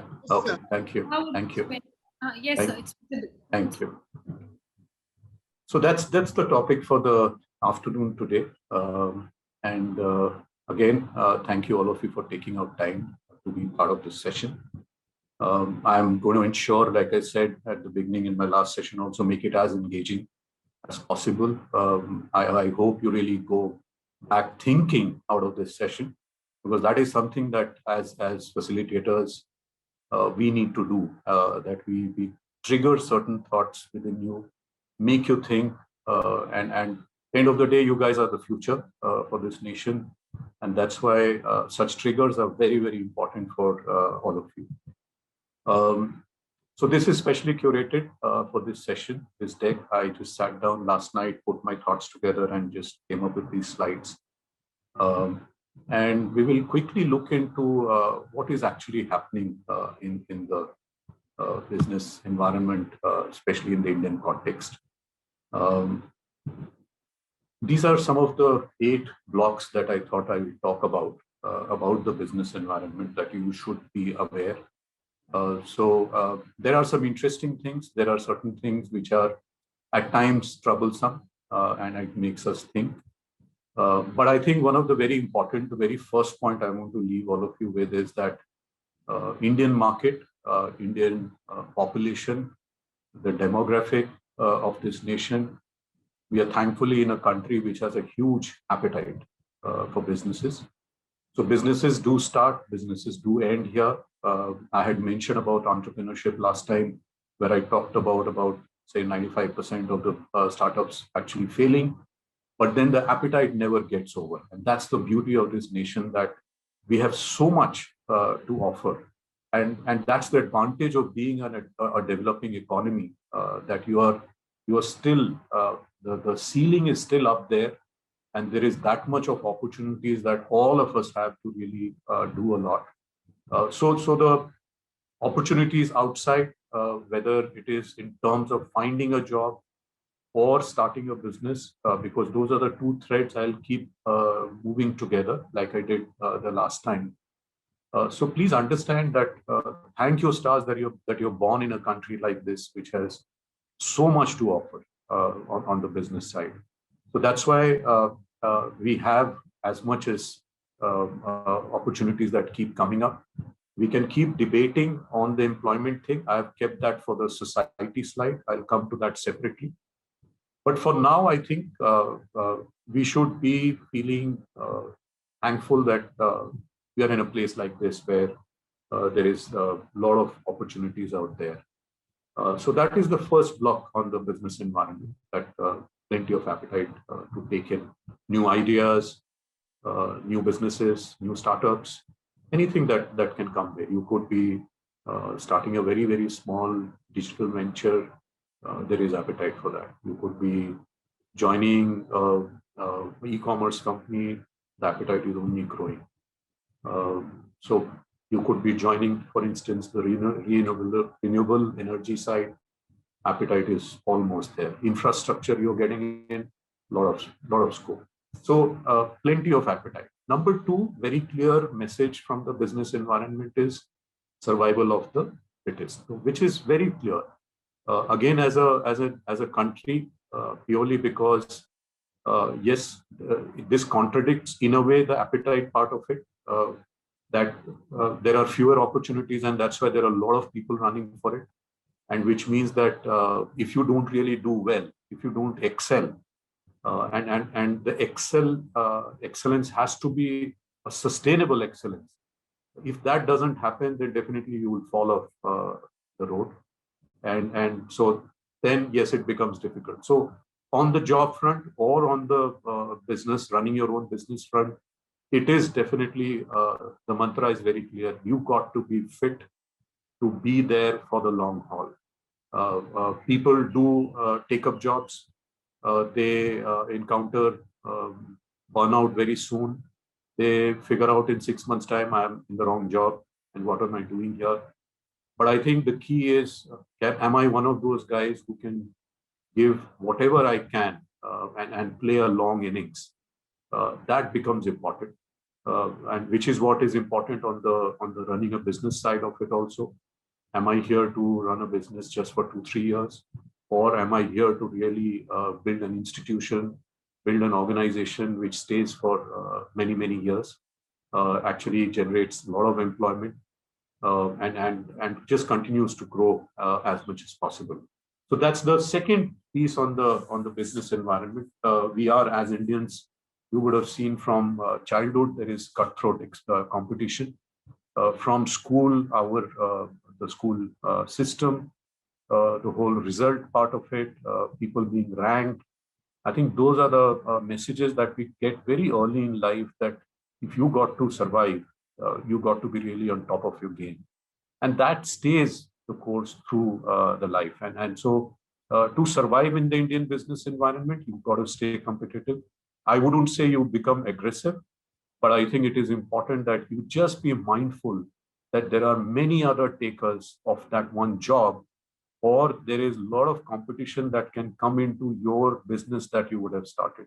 So never ever get complacent, never ever just live on your laurels, which you would have earned over an immediate past.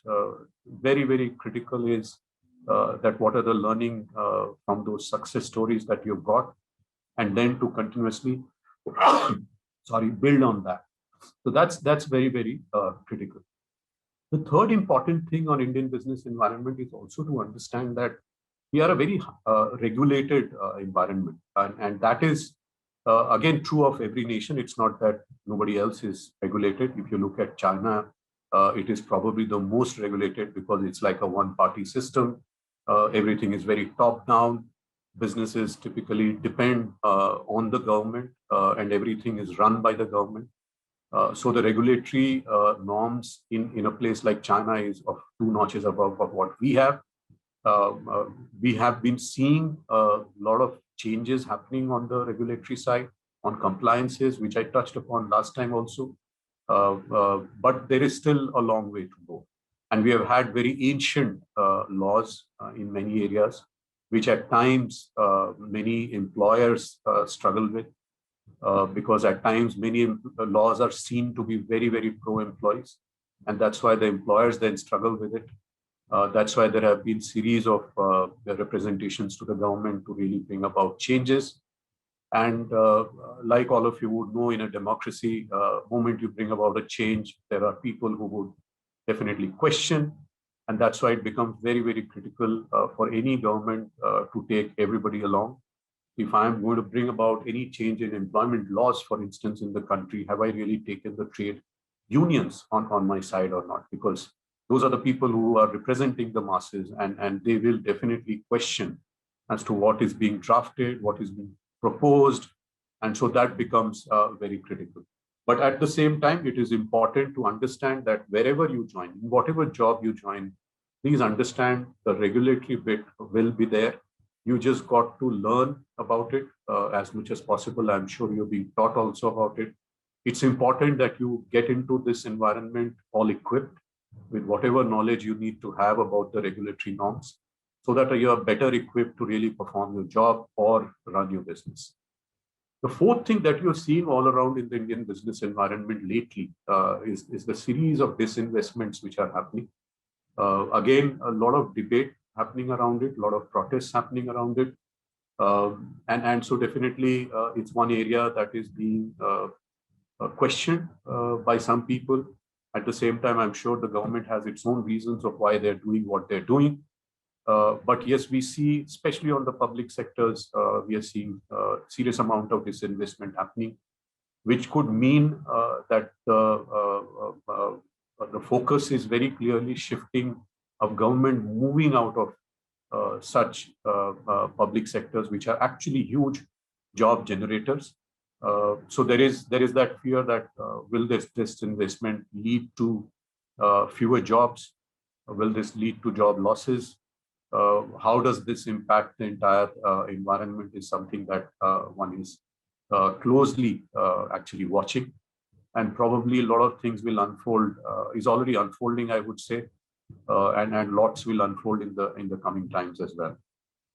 And my own at times concern has also been how I wish certain government departments were also disinvested, because there is so much of struggle with at times with government departments.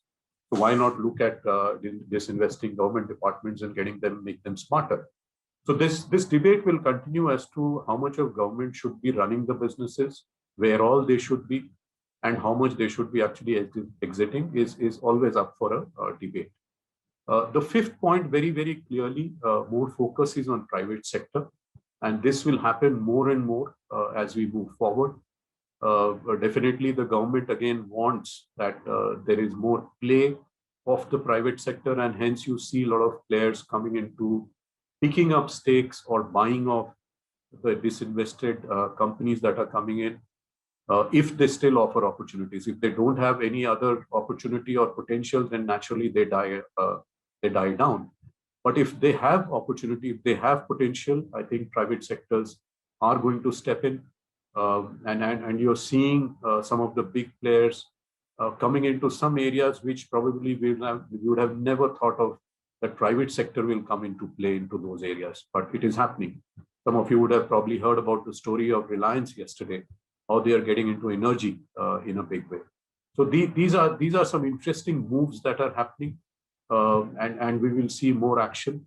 So whether it is e-commerce, we want to see more play into it, and so the private sector is here to stay. And so does that mean a lot of job opportunities will happen?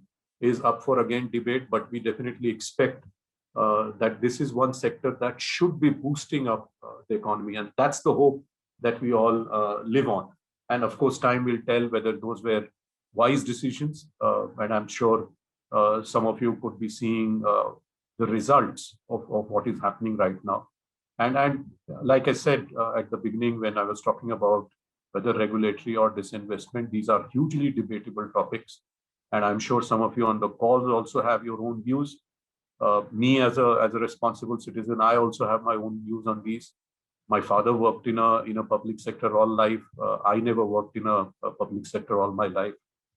Coming from a family where my father was in the public sector, so one has seen both the worlds. One has seen advantages, disadvantages of both. Can they both live together? I think for a long time they have. But is the tilt now going towards private sector is something that we will need to wait and watch. The role of multinationals, I think even if we are right now on a path of Atmanirbhar, is the mantra that has been given to us. I still believe that multinationals are going to stay here. Are we seeing huge investments by them in the country? Not really, and which is slightly worrisome. On the contrary, you would have seen some of them actually exiting the country. So that bothers us at times. But I think, again, in a globalized world kind of a thing, not having multinationals will be self-defeating. I think it is very, very critical that we have them play an equal role, because there has been so much of learning from every multinational that all of us have really gained in the process. I think Indian private sector has really gained a lot from the presence of multinationals, because they have brought the best of global practices in every sense, whether it is on the product side, on the process side, on the service side, people side, on the money management side of it. Anything you name it, and the multinationals have a better track record. And that's why it is always good to learn from them. And that's why it will always benefit the nation to really have more of them. Indian companies in transformation, that's the 7th block. And very clearly, like I said just now, people are observing the multinationals in the country here. People are also understanding the Indian businessman is definitely becoming much more smarter, much more learned, much more knowledgeable, and somewhere believing in systems and processes more and more, rather than just running it like a proprietorship, which has been a large part of the Indian companies running businesses in India. I think lately, and I think it is largely because of the generation change in those family businesses, the younger lot have got educated abroad, they've gone out, they've studied, they've come back, and they've taken up the family businesses, and then they're busy transforming the businesses because they believe that their grandfather or their uncles or their fathers ran the business in a certain way, in a certain era. I think now, moving forward, these companies need to change. And that's why this change at the leadership level, with these young leaders coming into play, definitely there is a very clear shift happening on how Indian companies are being viewed. For example, Mahindra Group, which was strictly a very Indian company, has almost gone global in its ambitions. It's almost become like a multinational, having presence in Europe, UK, and I guess in US as well, probably in Africa. So these are interesting examples that are emerging now and then.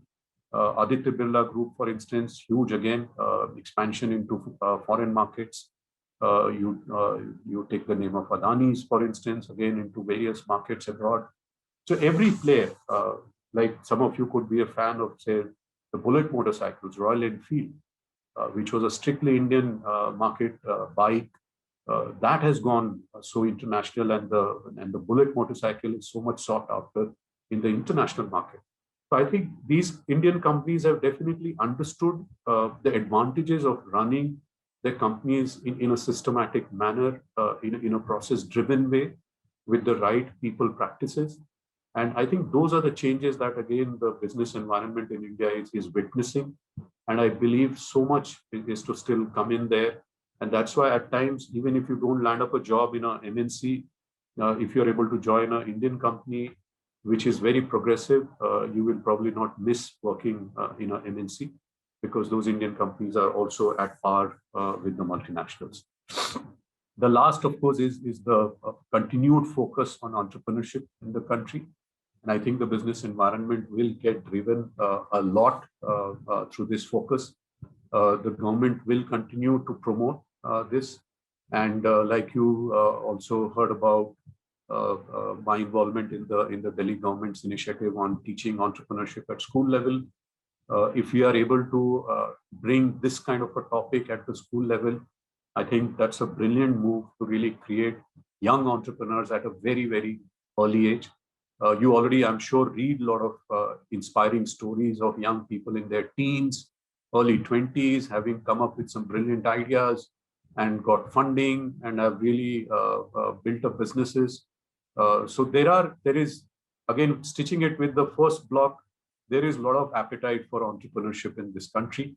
You could be a small entrepreneur, mid-size, you could be a big guy. So there is a place. There are all kinds of entrepreneurs in this country, and that's the beauty of this nation. That's why we thrive big time, from the nukkad shop wala even to a sabzi wala, somebody really running a chai shop, for instance. You at times just sit down and learn from them as to how they run their small shops. There is so much to learn from them. And so some of you on this call, at times, yes, it is great to be in the classroom, to be hearing from a faculty, but at times it's also brilliant to really walk the street and understand, even from an auto rickshaw wala, to really understand how he manages his life running an auto rickshaw. So at the end of the day, he could be probably owning that auto rickshaw. That means he's self-reliant. And then how is he managing his life? So just a conversation with that person also will give you certain lessons. How do you really survive in this kind of an environment?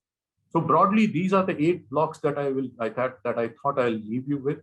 Just a quick recap: the appetite of the country, which is huge. Businesses will thrive. Businesses will come and go. Important is, are you cut out to survive for the long run? 3, get prepared that it is a very regulated environment out there, so you can't do any shortcuts. It's always better to be well informed. Understand that a lot of disinvestments is happening all around us, and it will probably continue to happen. But this will throw up focus onto private sector, and so therefore opportunities will pop up more on the private sector. Many times people feel a public sector job was about security, and private sector is about insecurity. I think those are, again, very points which are very blurred. I would have seen in private sector many people really thrive and grow in life and have had a very, very secure life. So it all boils down to what kind of a professional you have made yourself. The role of multinationals will be critical. Like I said, they need to be in India as much as we might want to say we want to be self-reliant.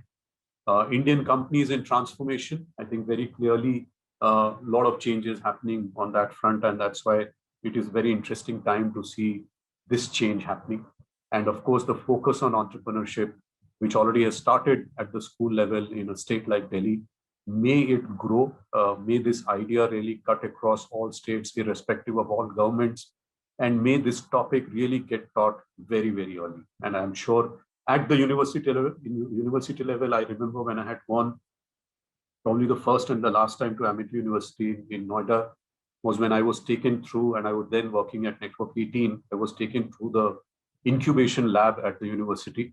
And it was so nice. This was about, I would say, probably 2008 or so, so which is almost 13 years back. And then also the focus of the education system to really embrace entrepreneurship, encourage entrepreneurship, to have those incubation centers was really remarkable. So that has now started dropping down to probably the school level, which is again a brilliant thing. And so in future, do we get to see incubation centers in schools? Who knows? I mean, and that would be really a dream situation if we can see incubation centers at the school level also. I'll quickly touch upon the sectors to look out for in this business environment. And again, I'm looking at it from both the lens, A, of finding a job, number two, or sectors which might generate employment. Number two, probably in case you're thinking of starting up a business, are these the areas that one could really look at? I think these are some of the ones that I feel have a huge potential moving forward in spite of the pandemic. And of course, because of the pandemic, some of them are right there on the top. So you see healthcare right on the top. I believe every state government is going to invest now big time. They've already started earmarking budgets, started already earmarking investments into this infrastructure, building more hospitals. I think training more people for the hospital management, whether it is doctors, nurses, paramedical staff. I think lots are going to happen. So anybody here who still wants to specialize beyond the university is something that to really look forward to is the healthcare sector, because this is going to definitely generate employment. And so one can really look forward to being in this area. And I think also coming from a social science background, humanities background, I think that's a nice blend that can come, because patient management is also so much about a connect that the medical professionals really build with the patients. And I think that's where social scientists and the humanity people probably will be a cut above anybody else. So this is a sector to really look forward to and really go deeper into it. Pharma is the other thing. I think the more the healthcare thing thrives, grows, it is directly linked with pharma. So all the places, so you see the whole discussion around Bharat Biotech or Poonawala's company, these vaccinations, the medicines, the consumables, all those are going to become only big and big in this country as this whole sector really opens up in a big way. I think this has been a wake-up call. So these two sectors itself in the next 4-5 years are going to generate enough and plenty employment. We just need to be smart that we can definitely fit into, especially the first one as social science people, as humanities people. And so we should definitely look at how can I make a career on the healthcare side. E-commerce, again, a great business, which I feel got a push during this 1.5 years. Along with it, the delivery business also, you've seen so much of opportunities coming up for the delivery folks. I see, yes, you can probably debate that a lot of actually normal graduates are probably doing the delivery job. But if that's the situation for anybody struggling to find a job, is that an option? I think that is something that one can really look at and really look at this whole service piece also of delivery with a lot of dignity, that you are actually serving people at home, at offices, in hospitals, at hotels, anywhere. And I think this again is a segment which we had never ever heard of or imagined some years back. But right now, the Swiggies and the Zomatos of the world are one of the biggest players in generating a lot of employment for people. E-commerce is again one area which will continue to grow in every sector possible. I think everybody is now realizing the importance of online business, and a lot of business models are getting changed, and therefore these businesses also are going to generate enough and plenty of employment. Fintech, I believe, along with EdTech, which is the next one. So like online businesses, the financial services going online, education going online is a very natural thing that is happening. Sorry, that is happening right now. And again, these are two sectors which, again, one needs to really closely watch and try to really do more studies around it and probably grow specialities around it, skills around it, knowledge around it, so that you land up with a job. Education also has a broader piece, like healthcare. I think there is a lot of realization amongst all state governments how much of we have really missed on investing in education. I believe lots going to happen on the education side of things, and we will see more and more schools and colleges coming up. Yes, quite a few have actually closed down in this period also, but I think we will still have enough appetite for the education sector to still thrive. And of course, the hybrid model of education will come into play, where there will be offline as well as online, which you discussed last time as well. So every educational institution is also preparing how to be more tech savvy. And we talked about last time about our faculty is being really trained to become tech savvy. Infrastructure, again, a big area, very, very big area. India, again, has a huge opportunity here, not only in the area of energy, in ports, in airports, roads, you name it, and there is enough and plenty action that is going to happen here. A lot of players will be coming into this sector. Already you see a lot of focus, a lot of incentives being given to people to get into this business. And I believe this again is going to generate a lot of employment. Largely very unorganized, like the construction side of it is very unorganized, but that also, like I said, the Indian companies are getting very transformational in nature. I think the unorganized sector will also, over a period of time, become more organized with more systems, processes, follow the law of the land, and all that thing will fall into the place in infrastructure. And I'm sure it will again become a very, very important employment generating opportunity. Again, a good space to actually start a business, be a supplier of something into the infrastructure space. Why not? So become a trading partner of some material which goes into the infrastructure, and then there are so many people into this kind of a business. FMCG, fast-moving consumable goods, will continue to stay very stable, purely because if you would have seen in the pandemic, the chemist shops and the grocery shops were allowed as essential items. They continue to function, which means that the FMCG will continue to stay, and they will continue to grow. In spite of such a crisis of pandemic, they were not shut down, and human beings being human beings, they need all the basics which the FMCG sector really provides.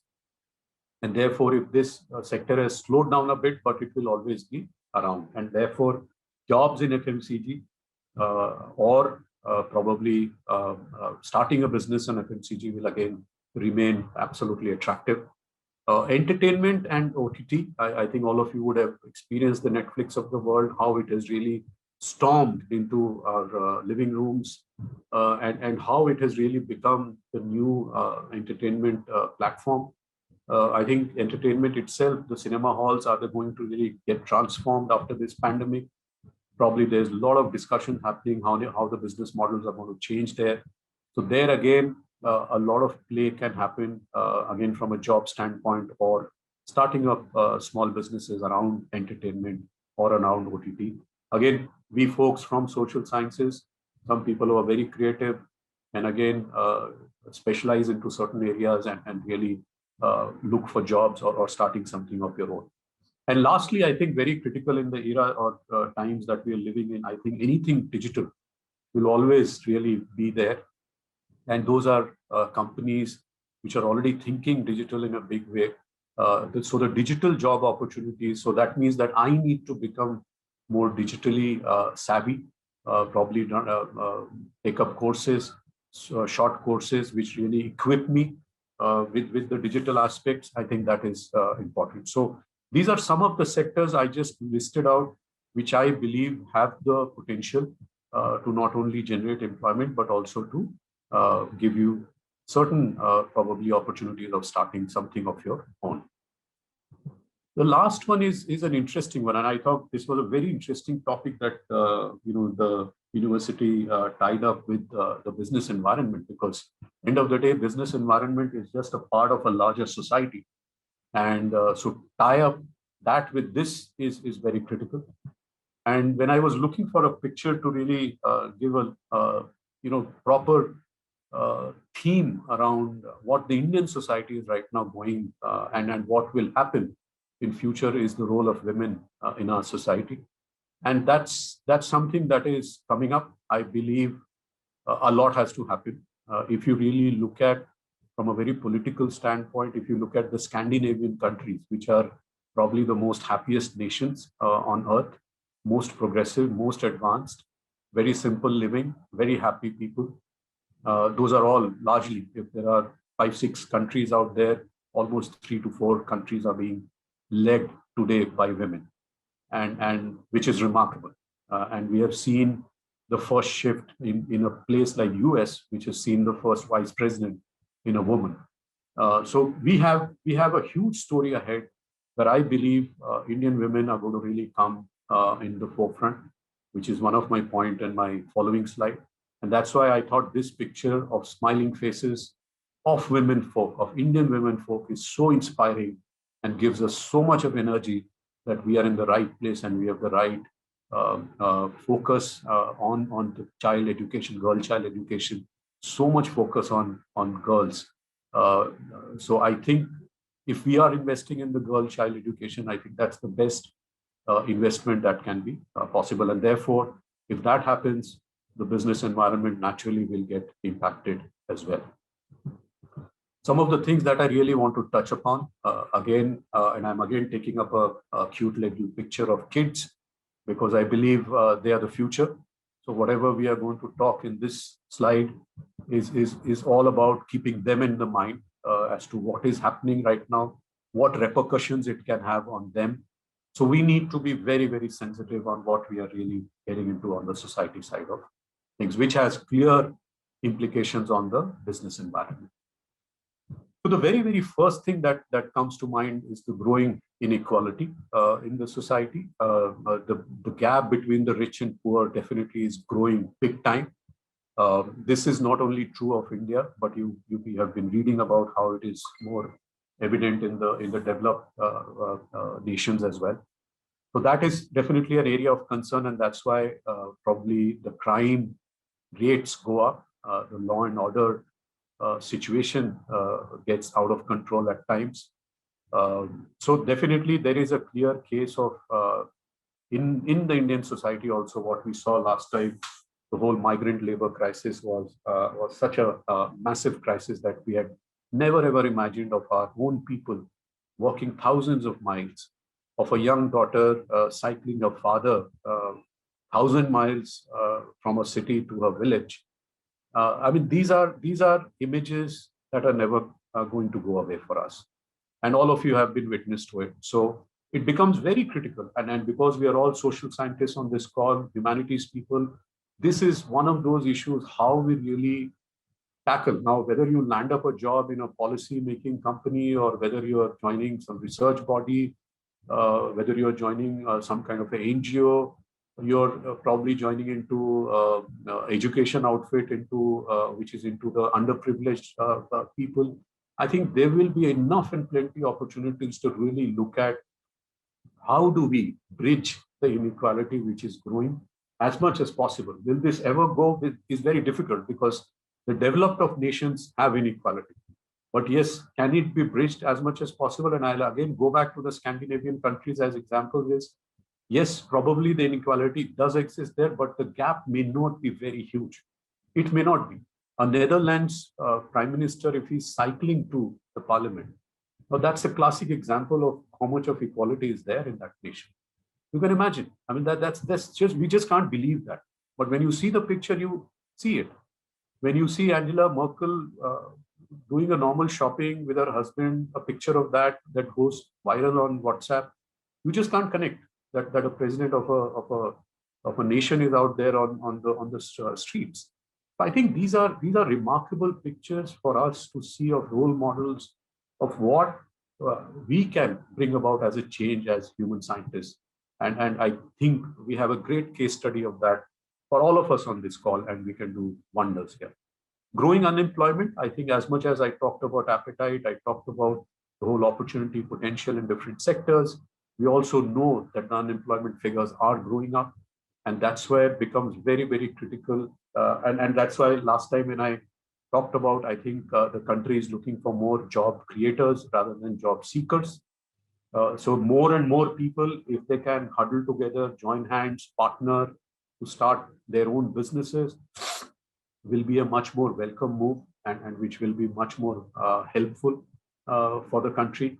And so as much as employment is there, and some of it will definitely come in certain sectors, but can we be also creating employment is something that one needs to be very, very mindful. The social fabric is the third one, very important again. I believe the whole focus on certain communities being targeted, on certain focus on caste system. I think the more we talk about them, definitely it will take us back in time. And that's my strong belief. Because if you're talking economy, if you're talking business environment, if you're talking jobs, if you're talking entrepreneurship, I think the social fabric has to be absolutely neatly tightened. We are all in it together. And that's why this fabric can't be shredded. And this fabric needs to be held together by each one of us. And I think all of us can play a big role. If I'm fairly active on social media, and I write stuff which I believe very strongly about, and I write stuff which I believe that this is doable, and we can create a very just and nice society which can thrive, if we are all in it together. So I think that whole approach of what I talked about, one of the skill set in the last session was on inclusiveness. This whole thinking of inclusiveness will be very, very critical when we are talking about the social fabric part of it. So again, as human scientists, human science students, very critical. Am I mindful? Am I sensitive of the fabric that binds us together? And can I just hold on to it for all times? That's very, very critical. Evolving parents, I think in the society, again, there is a lot of people like us. For me, as a parent today of an 18, 19-year-old child, I believe he or she should be really deciding what they want to do in life. So if he has chosen humanities, what is next after he completes his university or undergraduation, we would allow him more freedom to decide what he wants to do. I think this itself is bringing about a societal change where there was a time where people were really restricted to certain fields. In our probably generation and the generation that will follow, my sense is that people are going to evolve a lot, and especially a lot matters at the parents' level. And so if that happens, I'm sure the society is going to flourish. We'll have a much more progressive society, because a lot of stuff happens from homes. And so if we have the right parenting happening at the homes, definitely it will have a huge impact on society. Evolving education, I think if we have seen certain universities come up today around liberal arts as a subject, as an emerging subject, again into your domain. So much of talk about liberal arts where we are talking about certain subjects merged with certain hobbies or certain interests that you might have.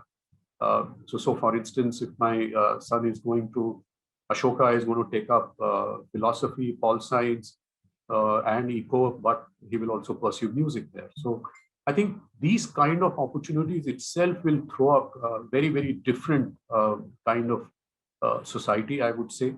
The more we get liberal in our thinking, the more accommodating we will be. And that will further strengthen our social fabric, is the way I really look at things. So I think it is very, very critical that we have the education going in the right manner, and there is enough and plenty that is happening and will continue to happen on that. Role of information and youth, I believe, very critical. And I believe, again, how the youth is being shaped up in the nation is important right now. How much of investment, the right thinking that is being encouraged in them is critical. Information usage, all of you know, with the social media already being the hottest topic in town right now, of what it can do or undo.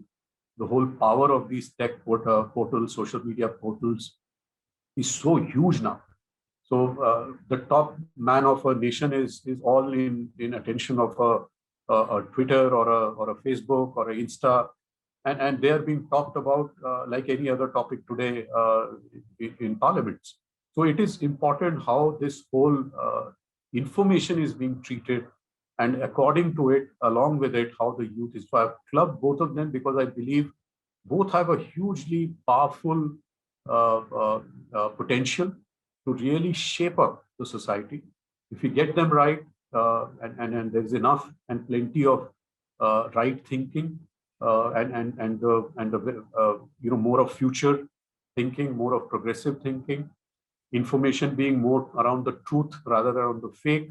I think those are the things that we will need to really think about as we evolve as a society. Because end of the day, again, while I'm talking about these points on society, they all have implications on the business environment. And of course, my last point was on women, which I talked about on the cover slide. I believe they are just about getting started, and in India especially. And it's a matter of time. They will really be taking center stage. Imagine a member of parliament like Mahua Moitra, who is a remarkable speaker, amazing thoughts, the way she communicates, amazing power in her speech, irrespective of whichever party she comes from. I think they are just amazing role models that are emerging out there, and we are going to see more of them in the coming times. The last point which I forgot to add here was on the society side, was also our focus on building smart cities. But I think it is also equally important is to build smart villages, because a large part of our population lives in villages. And that's why our focus, again, as social science people, please think rural. As much as we might be looking for jobs in an urban setting, keep thinking rural. I mean, I did my MBA in 85, 87. In the 2 years course at Excelsis Ranchi, we had 10 days of a rural camp where we had to step out of the city, go into a village, and actually live in that village for 10 days. Basic level living, lying on the, sleeping on the floor, basic water from a well, creating a road for them in the village, carrying out surveys in the village. And I think those 10 days for me, honestly, were just an eye opener. That's a different, that's in India for us, which not many of us have really got exposed to. And I believe very strongly that as much as we might be talking about smart cities, it's very, very important. Are we also talking about smart villages or not? And you are the people who should be talking about making villages also smarter, having great education there, having great healthcare there. And then why would anybody migrate to the urban centers at all? If I am able to, if I am one of those enablers, if I'm one of those facilitators in certain organizations that is focused on making the rural side of India more progressive, I think you're in the right place. So those are my thoughts on the Indian society. So look at the inequality, look at the unemployment, tighten the fabric, and as parents, can we be more progressive in our thinking, education also on similar lines, usage of information, understanding the responsibility of youth, and of course the role of women and the villages getting more smarter. So those definitely have, like I said, all of them are connected with the business environment. That's why I said at the beginning that it's a very, very interesting topic where you try to marry both of them, because both of them feed into each other. And yes, for me, the business is a subset of society which has a larger play. Like I haven't even spoken about agriculture, for instance, which is such a huge employment generator in the country, and which is right now one of the hottest topics are the farm laws. And so we haven't even talked about that. So there is a huge play in the Indian society which we need to address. And that's why it makes a very interesting case study, like I talked about when I was talking about entrepreneurship. It's also about growing our society, maturing our society. We are still far, far away from being a developed nation. We have lots to do. And this pandemic has only exposed us big time. If bodies are found floating on rivers, and I just read today, which was heartbreaking, was that now that the rivers are getting filled with what monsoon water, more bodies from the sandbanks are emerging. Now these kind of, reading such reports, it's it's so heartbreaking, and you believe that we just are in such a different world altogether, which we would have never ever seen anywhere else in the globe. So that is what makes us a very interesting country. And that's why I always stay excited about India, because it is a brilliant place to stay, work, and really create huge change, huge transformations. Wherever I have worked, I have tried to do that in a capacity of a HR guy. In these last 10.5 years as running Simply HR, we have been helping startups. We have been helping small, mid-sized companies, because we believe a lot of change can happen there. And if changes can happen at the organization, at times the reverse also happens, that changes in organization brings changes in homes. And so that's the reverse thing can also happen, because if there are certain practices that we get taught in an organization, we can bring them back at home as well, and pass it on to our children. So I think on that note, I will close here. Like last time, I have about 10 minutes for questions. So please feel free. I see something on the chat. Let me just open up. Okay. Let me just say. If private sector takes control, this is from Nandini, won't the social welfare policies which are run by government for the poor will get a huge blow? Very nice point, Nandini. And that's what I said, that the Indian companies are transforming. I think if you look at it, very interesting. And here's a classic example of how actually private sector actually showed the welfare path for the government. Tata Steel especially, and you would have seen probably a creative which has been going around, I think, since yesterday, where amongst one of the biggest philanthropists is Jamshedji Tata. And so I believe it's in private sector, yes. There was always a scene that they are people who exploit, but increasingly there is enough and plenty evidence that many of them are waking up, and they believe that taking care of employees is in the interest of the business. If they take care of the employees will take care of the business. And that's the mantra that is being followed in many Indian organizations. HCL India, for instance, they said people first, even before customers. And HCL India is an Indian company. And if you go to HCL, you talk about Wipro, you talk about any IT Indian company. I mean, brilliant places. Azim Premji is a classic case of an entrepreneur who's not only run a very successful business, grown a hugely successful business, but also has parted away with so much of wealth towards philanthropy and whatnot. So I think it won't be fair. My take is on government rather than taking government have taken poor for granted, and if they had done the right thing on the investments towards education, healthcare, infrastructure, would we have been in this kind of a situation in these last 1.5 years? Not at all. And my sense is it's always the private sector that again came forward in these times to really generate. Even the vaccines are being made by private sectors, not by any government company. So my sense is governments after governments after governments, and we continue to see that. The whole focus is not at all on the poor. And that will someday, and I listened to Mr. Justice Karju's video one day. I'm sure some of you might have seen it, that this country needs a revolution at some point of time. Will that happen? Well, time will tell.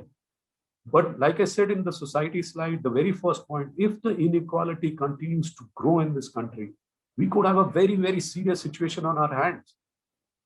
And will it lead to a revolution? Who knows? Who knows?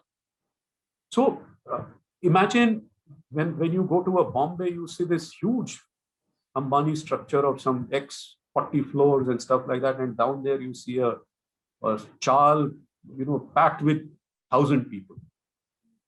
So what message do you get? So look at the gap which is there, that is staring at us. And that's why, yes, the rich should get, definitely they should stay wealthy, nobody's against it. But how do you really show your wealth is something that the rich need to be very, very mindful of. And I again quote Tata's. I mean, you would never have seen where Ratan Tata lives, for instance. But then Ratan Tata is Ratan Tata. Or you would have never seen where Azim Premji lives, what kind of a house he lives in. Of course, there must be big houses, but do they have to be obscenely so huge that it just reflects the side of India which not many connect with. So I would say the governments have definitely failed us repeatedly. And I have no love for any government. Definitely, we continue to suffer. And this pandemic has given a massive blow of how we have treated poor, right from migrant labor to bodies floating on Ganges, is shameful, if you really ask. And every state government is to be blamed for it. Every state government, right from central to every state government. So very clearly, private sector to be blamed that they don't do welfare. I think a lot of examples out there, they do phenomenal work. That's why I said the security, this whole insecurity, security of a job is an old discussion point. I think a lot of people have made career, grown wealthier in working in private sectors, which has been huge.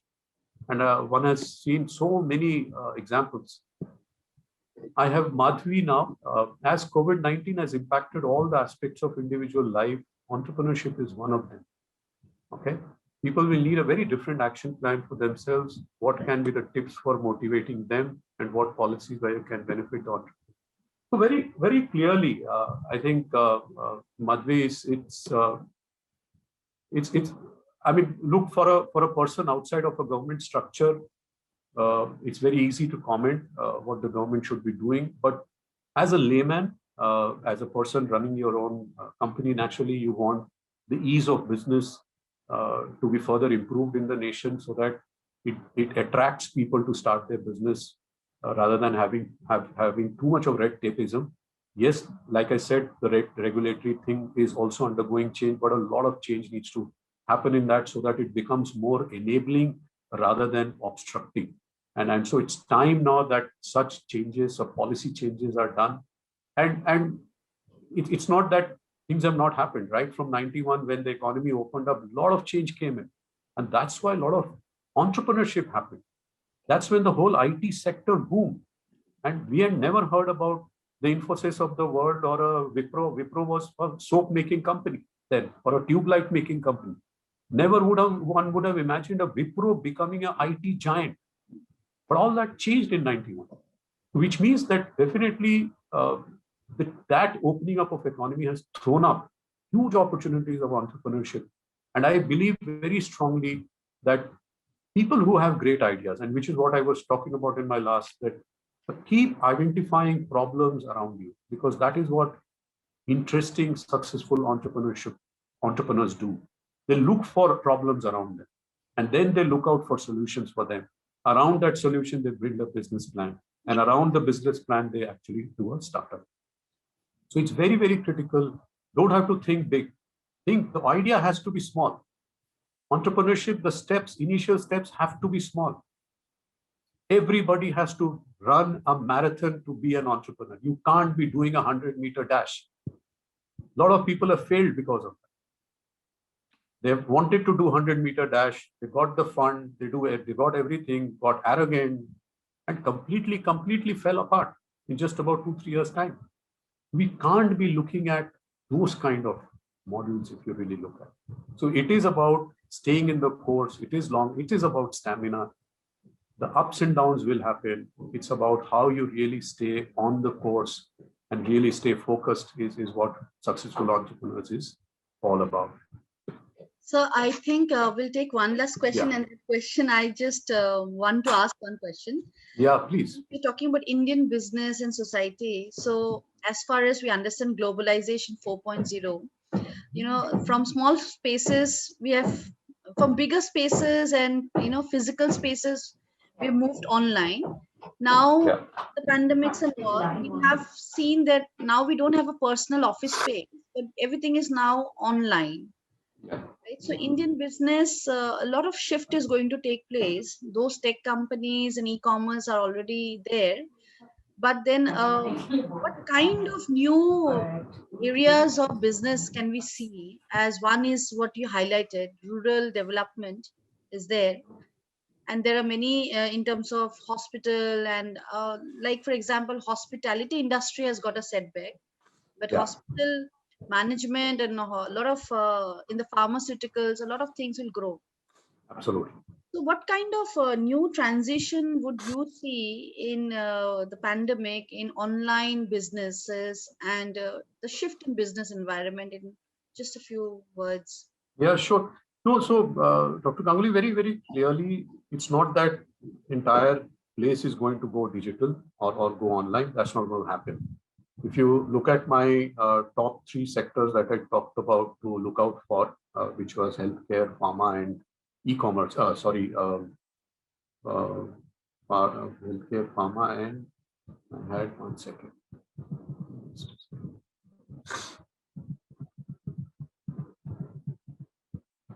E-commerce, yeah.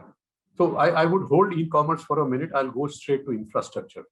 So if you really look at healthcare, pharma, and infrastructure, which are going to be hugely offline, whether it's the service sector, especially hospital management, yes, the doctor consultation, teleconsultation has begun as a new trend, could probably happen as much as possible.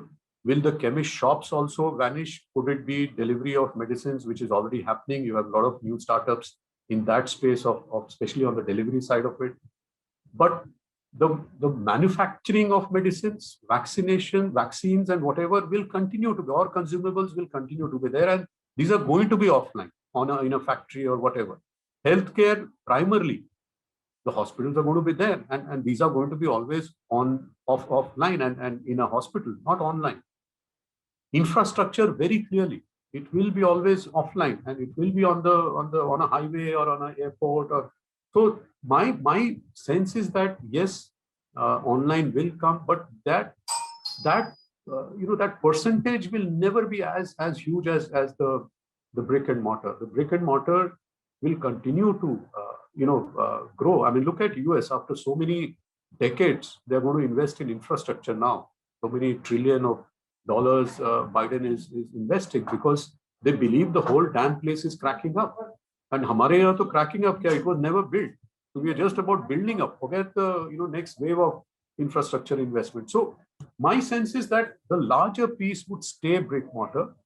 Yes, the online piece will and is growing, courtesy the e-commerce, courtesy the delivery, like I said, the fintech and edtech. Now FMCG, for example, FMCG again is largely driven by factories. I mean, whether it is soap, toothpaste, you name it in FMCG, whether it is agriculture, I mean, whatever grocery stuff you're picking up, these are all being grown somewhere. Can you grow it online? Not at all.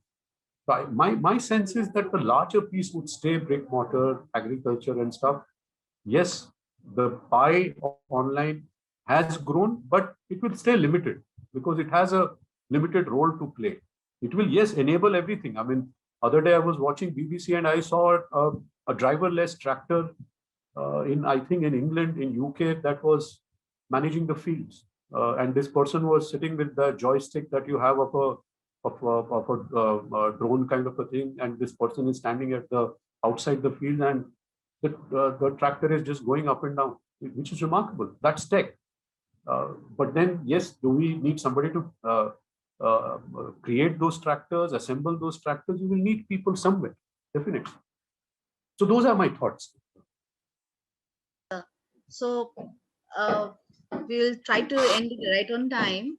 So it has been a great experience having you and Jen, trying to understand the Indian business scenario, the environment, the ecosystem, and then what businesses, how they're going to be, and then what humanities and other students can actually contribute, how we can enter, and what kind of changes are going to happen. So from day 1 to day 5, the kind of enlightening, kind of pointers that you have raised and the kind of interest areas that you have highlighted is basically what the students or youth, whether they are from humanities or from technology or business, Absolutely, they should be they're all going to engage with social causes.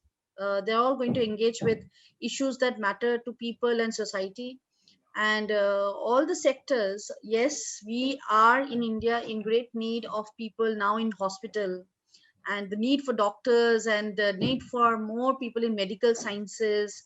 And then, as you have told, as you have told, online consultations, we are all doing medical online consultations rather not going. Then there are sectors, in terms of where we can see a lot of e-commerce platforms have like grocery, basic necessities have increased. So there are a lot of opportunities, and as you said, where there are gaps, we have to identify. So I think it has been a very kind of mind boggling and also a kind of open space that you have left out for us. Like, we all need to explore, we have to think, we have to sit down and explore. And thank you so much, sir, because you have also highlighted the points on professionalism in businesses, or professionalism in whatever step we take. There are certain things that we need to follow. So it was really great for you to come and grace us. And you have, been part of 2 sessions, and that was really encouraging. And I'm sure all the students and all the people who are will Google you and find out more about you and try to reach you out. So I hope this Please, is a platform from which they get a lot of encouragement and motivation. So Nandini will just quickly give you from the student side, an offer of thanks. Mine is from the faculty and senior members. sure, sure.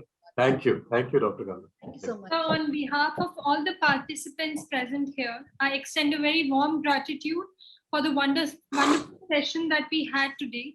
We definitely had deep insights and learnings, and how you highlighted where the landscape for Indian businesses is placed today. Also, one of the underlining thread that I noticed in the first and the today's session is that you have told us that there are no shortcuts. Only perseverance can lead to success ahead. So thank you so much, sir. Thank you so much, Nandini, and God bless all of you. Anybody wants to reach out, I'm just a WhatsApp away, so please feel free to connect. Thank you so much. Thank you so much, sir. Bye. Bye. Bye. Bye, sir.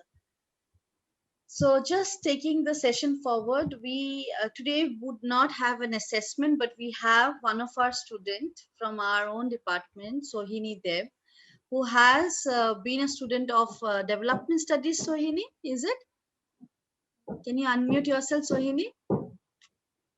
Sorry. Yeah. Your subject Yes. is development studies, right? Yes, right. Yeah. Yes. And Sohini has been just, pass out student. She just passed out of Amity, right?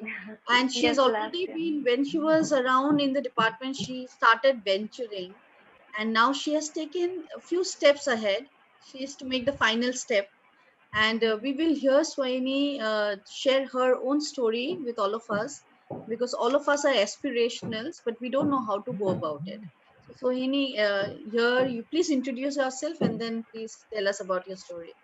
Yes, sure. Good evening. I'm Sohini Dev.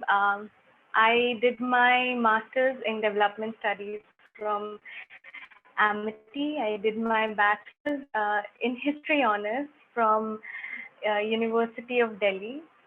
So as you can see, I've always been a social science student. I have not had any formal business education as such, but I remember when I finished my bachelor's, I called up my father and I said, I think I don't want to pursue any further education because I have thought of something. It's an enterprise that I want to carry forward. But I was only, I think I was 19 at that point. So obviously my parents were, they were very hesitant. They said, they told me to get some more experience.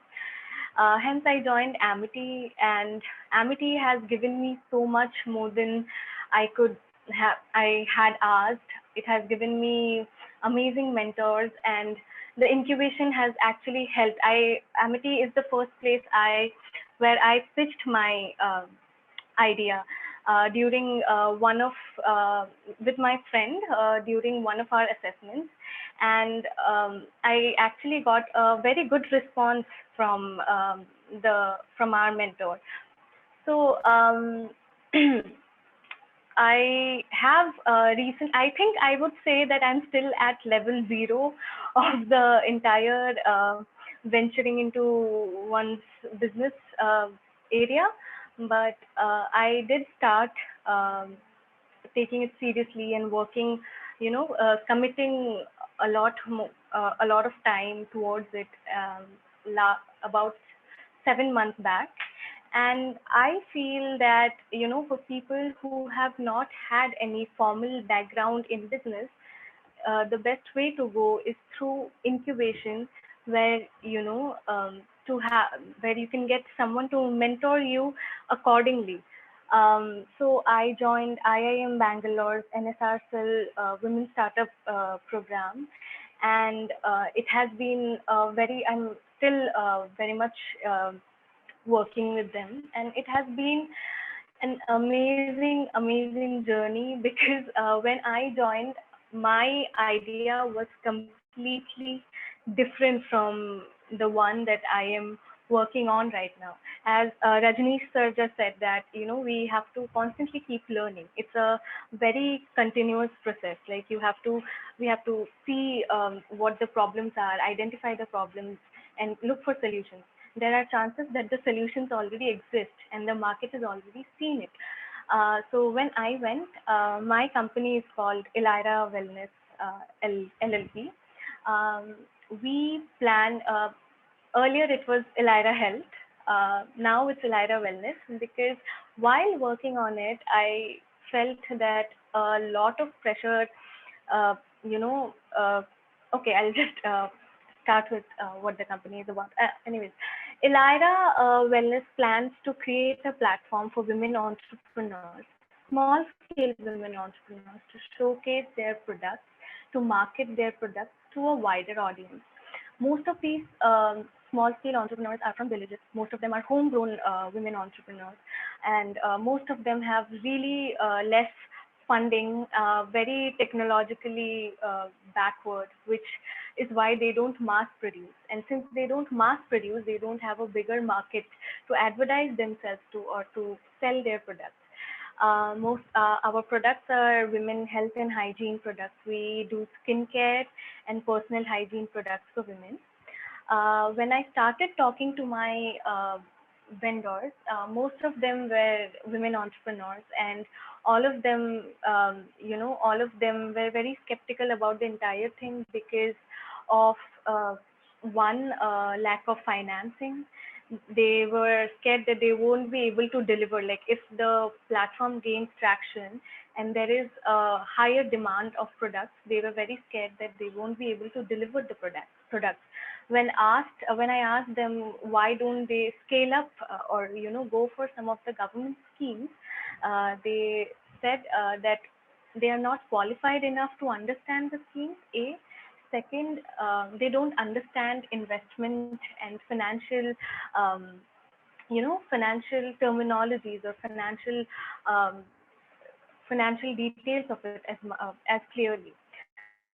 So I came back. I spoke to my professor, under whom I was working in IIM Bangalore. He told me to sit down, and because this was another problem. Like, I could not get the amount of materials that I needed to create my inventory. I couldn't get it because all of them, they were ready to sell me 10 products in 10 batches, or small batches of products, which I could not really go out and put it out on an e-commerce website.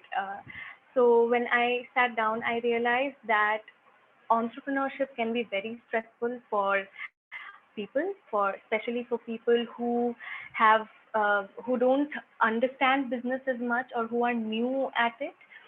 So while we were doing it, I thought of inculcating the idea of wellness into it.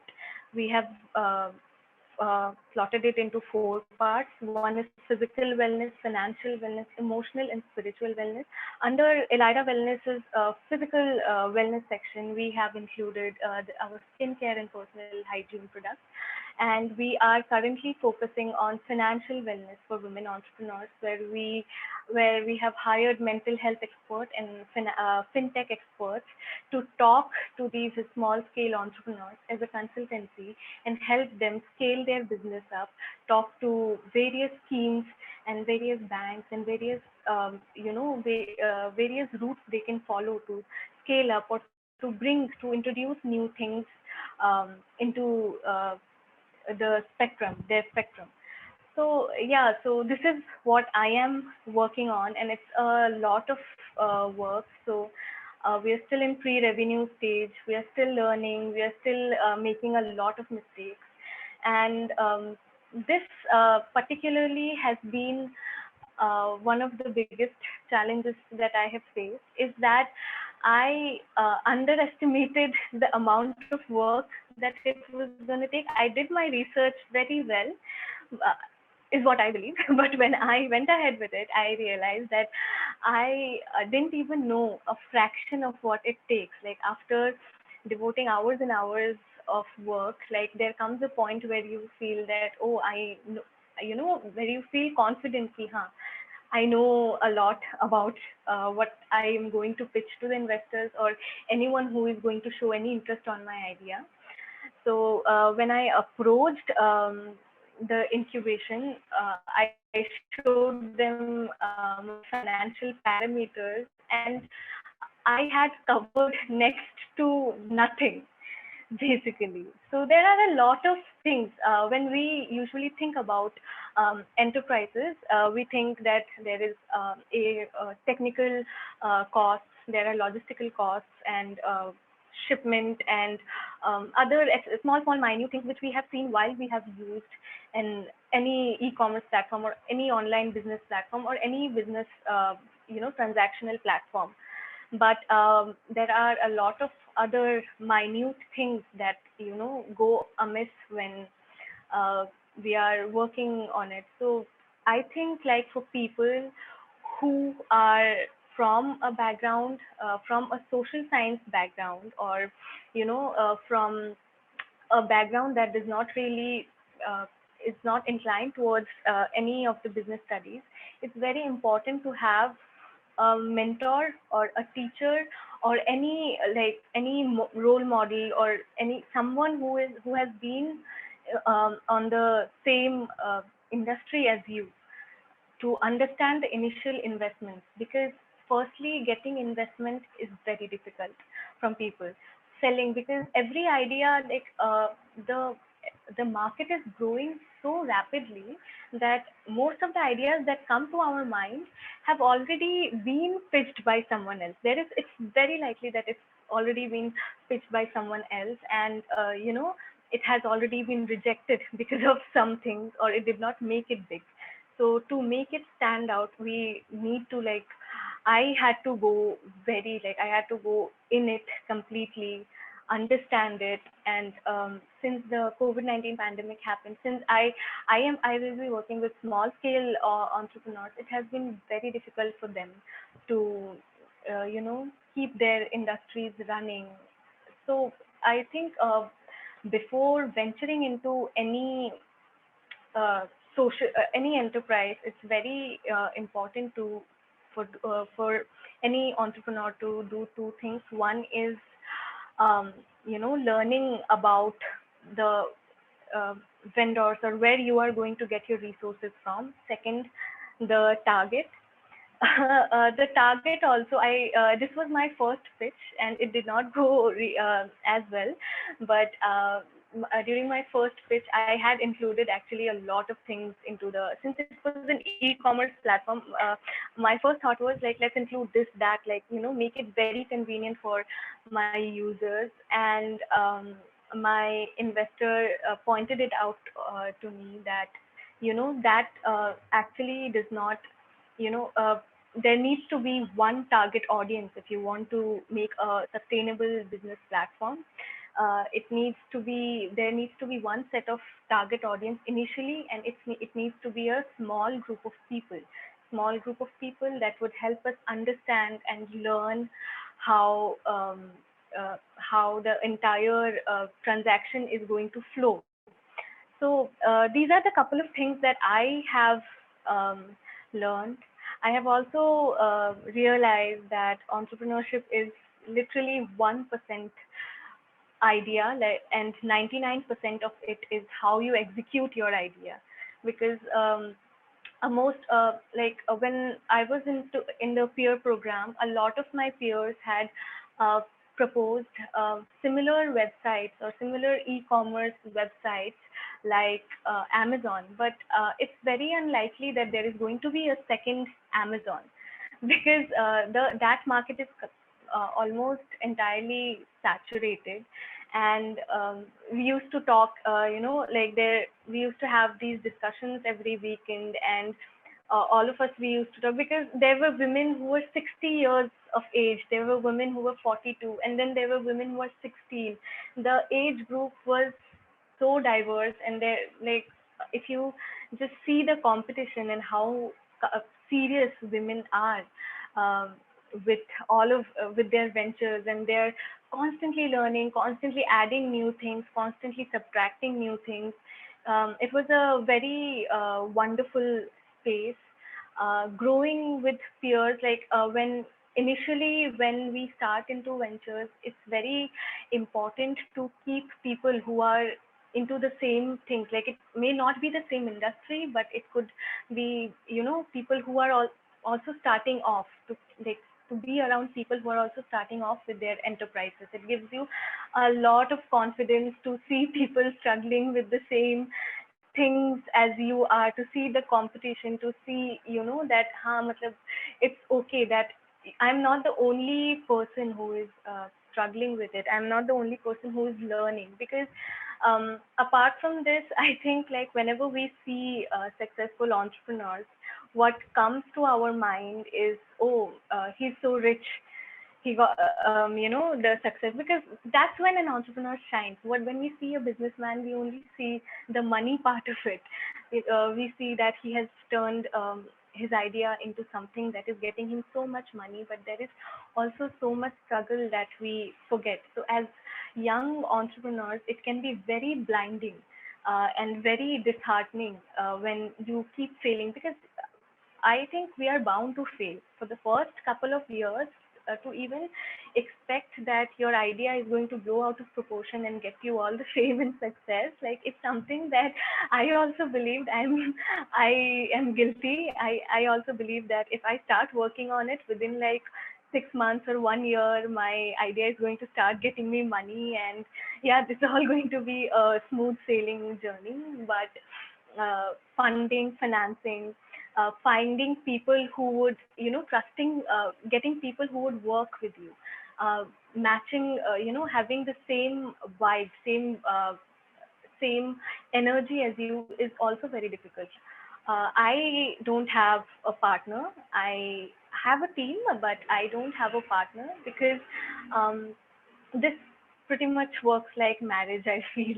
This has a lot of, it takes a lot of commitment, it takes a lot of trust, it takes lot of expectation from the other person, that if I'm putting my 100%, that person should also be putting their 100%. So these are the these are some things that I struggled with initially, because there was a lot of workload. But it's important to surround yourself with people who have who are on the same boat as you. When it comes to hiring, that is also very difficult, because not everyone is willing to work, willing to work with you. Like and initially, in the initial stages, it's very important to have people who believe in you, because people are always looking for better opportunities. There are always, like, whoever you hire is always going to be, looking for better chances. If they get into a get a job from a more reputed company, they're going to switch. So it, I think it depends. It boils down to um, the entrepreneur, the main entrepreneur, the lead entrepreneur, to keep their team, grounded, and keep their team strong, and all of that. So these things are something that I learned, I think, in the past 2-3 months. But as as these things have happened, but we can also focus on the brighter side of things, is that we get to learn a lot. The networking is incredible. I spoke to this woman who has been in the business of architecture for the past 35 years. And she came to the incubation with a very small plan, and she was so nervous about it because she has been in this fast-paced business. And the day she introduced herself, she said, "I just want to open a chaat bhandar."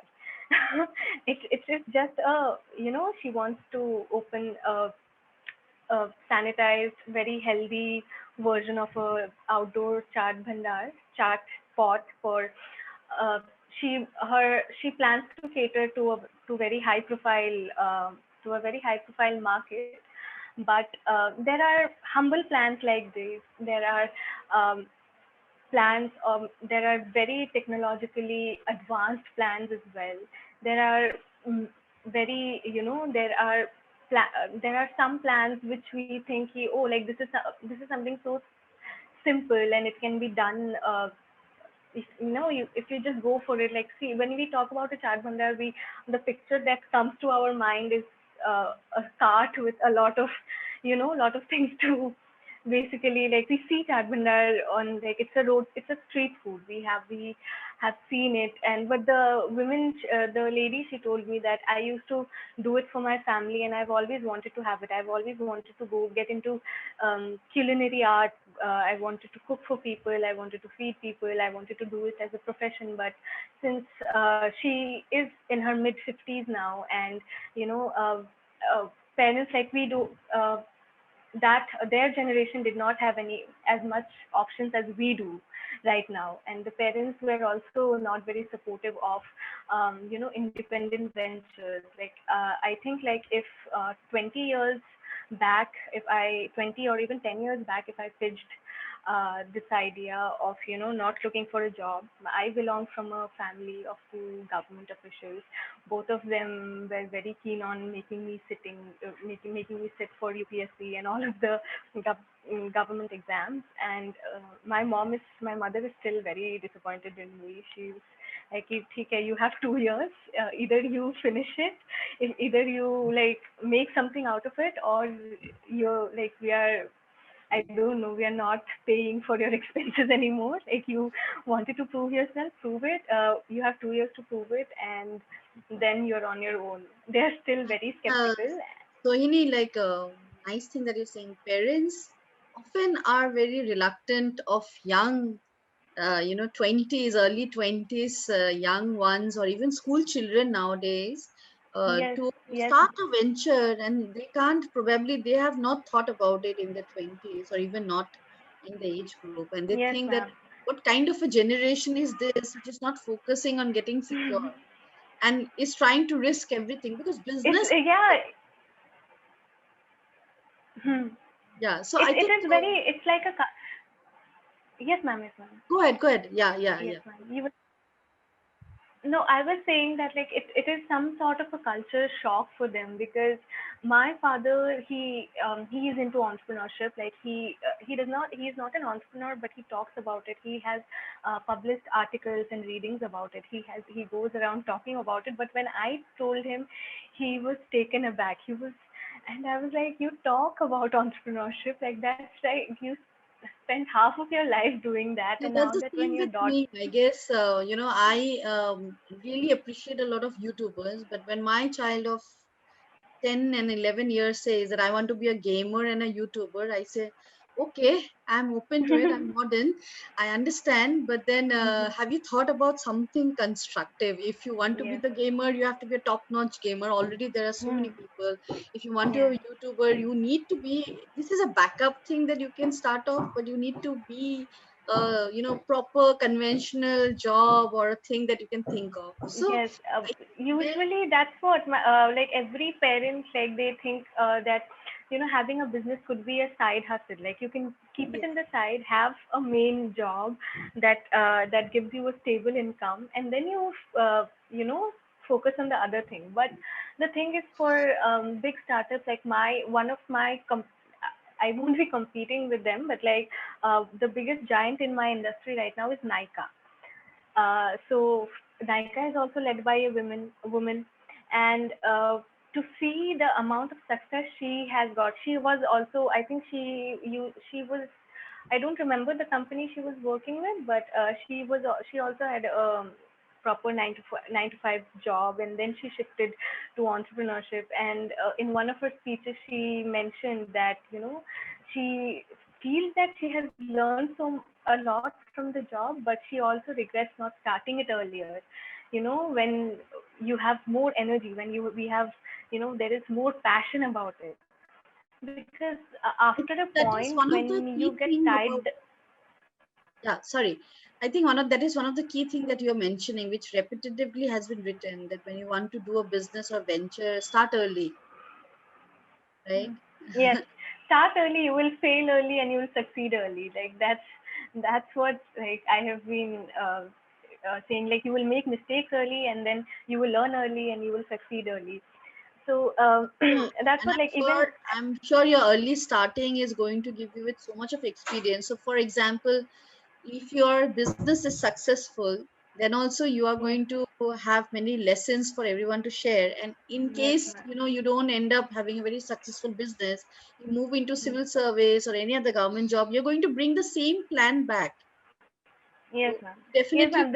being, yeah. This has been a dream for me from the very, like, I think I wouldn't have gone for it if it wasn't for the fact that this thing I have wanted to, I've consistently wanted this for the past 5 years.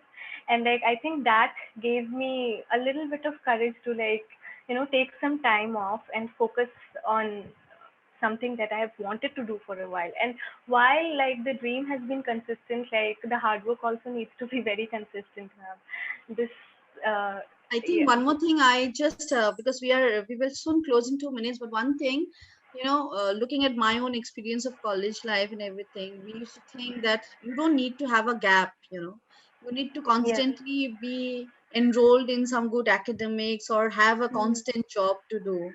But what Dharitri ma'am and you're highlighting also is that what Dharitri ma'am was saying, that when she applied for Harvard, before that she Yes, recommended, you take the gap and start working. You know the things, and which is also mm-hmm. true, because Yes, when I was doing the college years and all, after that I started constantly working, and the working life has taught me a lot of things to adapt and learn small mm-hmm. things.